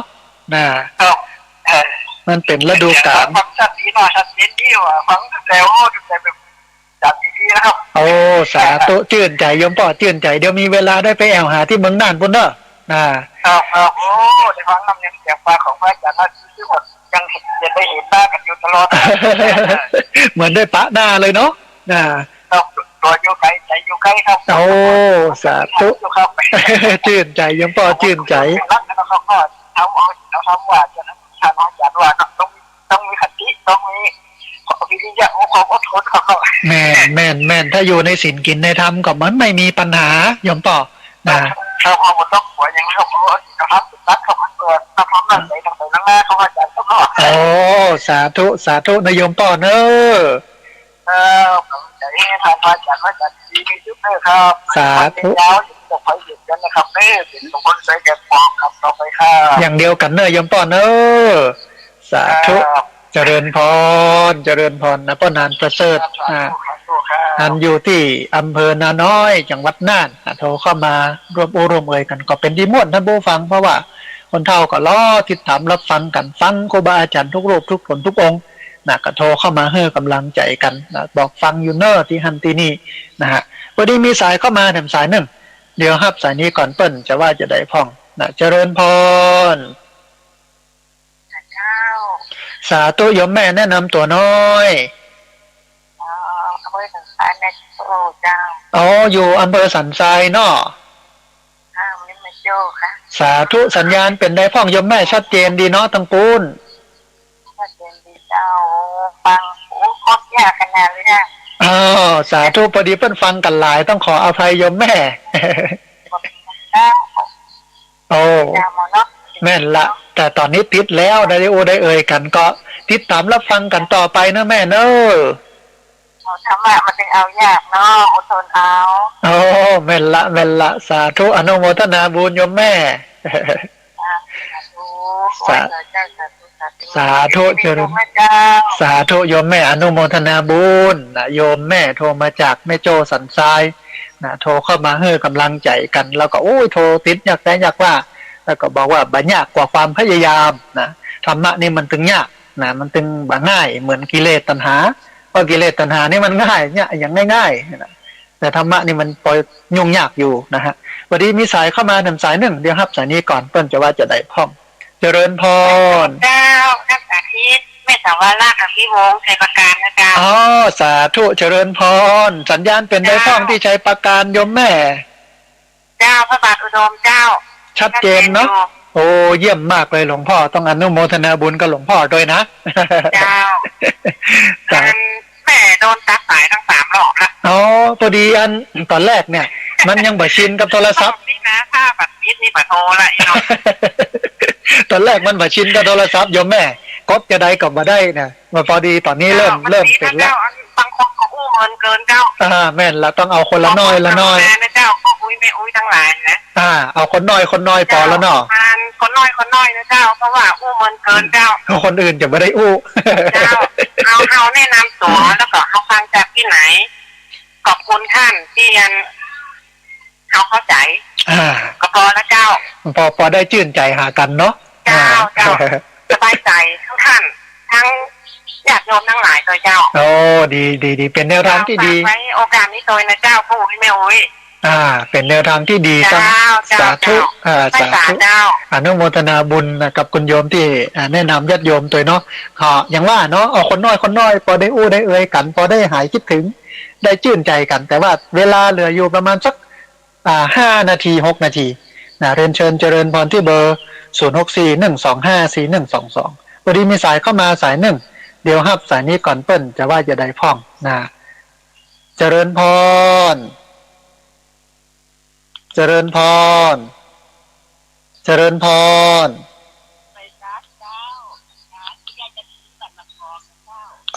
สาธุได้กดได้ขั้นแรกมาได้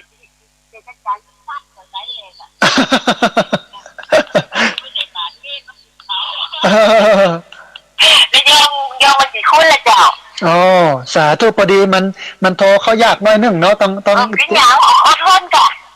ต้องยายพูดแต่ได้เลยเดี๋ยวเนี่ยอ๋อเรียกไม่ใช่เรื่องอาจารย์หรอกต้องใจสาธุนี่เนอะอาจารย์นี่กำลังใจได้อุ่นเป็นตั้งหลังเนาะสาธุหลังไปเนาะได้เลยโยมแม่ได้เลยสาธุไม่ต้องผมสบายนี่รักแม่พ่อแม่อาจารย์ไปอีนี่ติดโรคที่ต่ออยู่อีกคนเนาะได้โยมแม่ได้เลยถ้าจะได้ก็ได้มาร่วมบุญกันเนอะแม่เนอะเราจะยักรู้หักปากเป็นนาเพราะผมคงจะอยู่ใต้งูไงได้สาธุ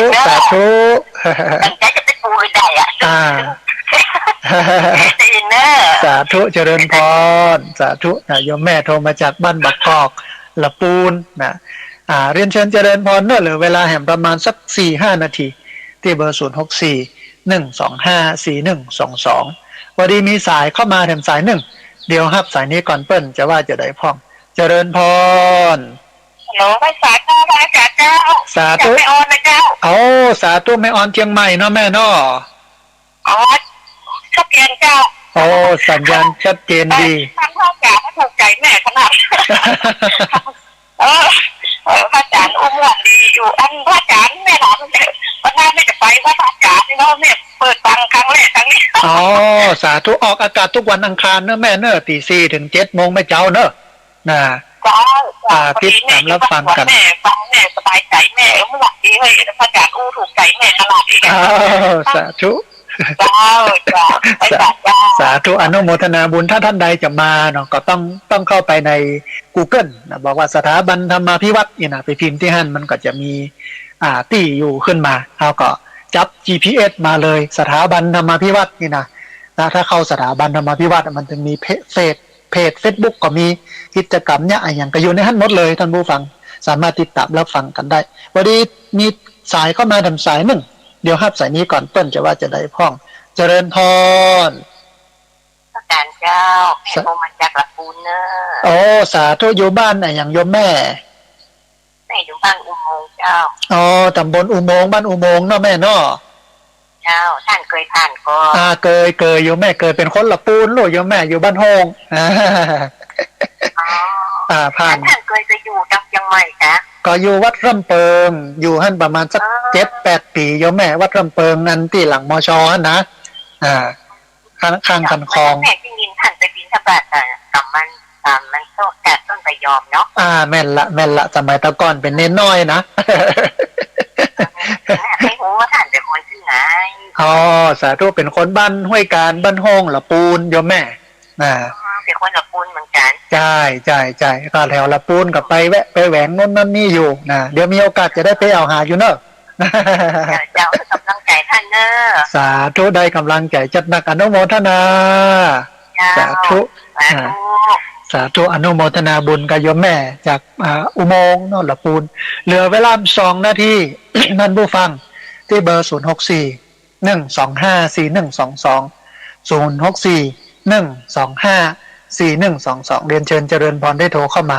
ร่วมเอ่ยกันได้โทรเข้ามาร่วมแสดงกับคอมเมนต์กันวันนี้ก็เอาเรื่องนักไปหน่อยนะเอาเรื่องที่มันได้สาระพอดีมีสายเข้ามาสายหนึ่งเดียวขอสายนี้เป็นสายสุดท้ายเนาะเจริญพรนมัสการครับอาจารย์สาธุลุงคำเนาะครับ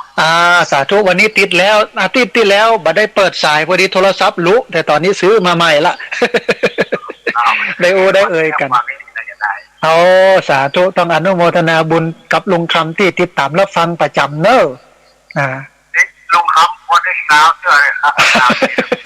ต้องอาศัยความพยายามหน่อยใช่เพราะว่าเพิ่นโทรกันหลายคนลุงคำเนาะสาธุนะลุงคำเนอะนาทีสุดท้ายเลยครับแม่นละสายสุดท้ายตัวนะสาธุนะเจริญพรสาธุนะก็ขอสายนี้เป็นสายสุดท้ายก็งดทับสายก่อนก็แล้วกันเนาะเดี๋ยวถ้าผู้ฟังท่านใดจะโทรเข้ามาก่อนหลังไมค์เนาะหลังจากที่จบรายการแล้ววันนี้รายการธรรมาภิวัตน์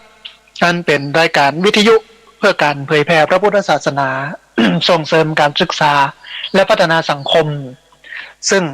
รับผิดชอบโดยอาตมาภาพพระสาธิตธีระปัญโยผู้อำนวยการสถาบันธรรมาภิวัตรสถาบันเพื่อเผยแผ่พระพุทธศาสนาส่งเสริมการศึกษาและพัฒนาสังคมตั้งอยู่ณที่พักสงฆ์สถาบันธรรมาภิวัตร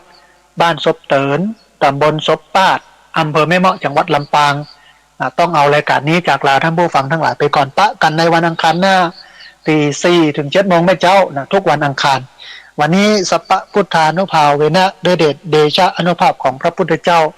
สัพพธรรมานุภาเวนะด้วยเดชเดชะอนุภาพของพระธรรมเจ้าสัพพสังฆานุภาเวนะด้วยเดชเดชะอนุภาพของพระสังฆเจ้าศรัทธาโสถีพระวันตุเตขอความสุขความเจริญในธรรมจงบังเกิดมีแด่บรรดาศรัทธาสาธุชนทุกคนทุกท่านตลอดการเป็นนิจเทินเจริญพร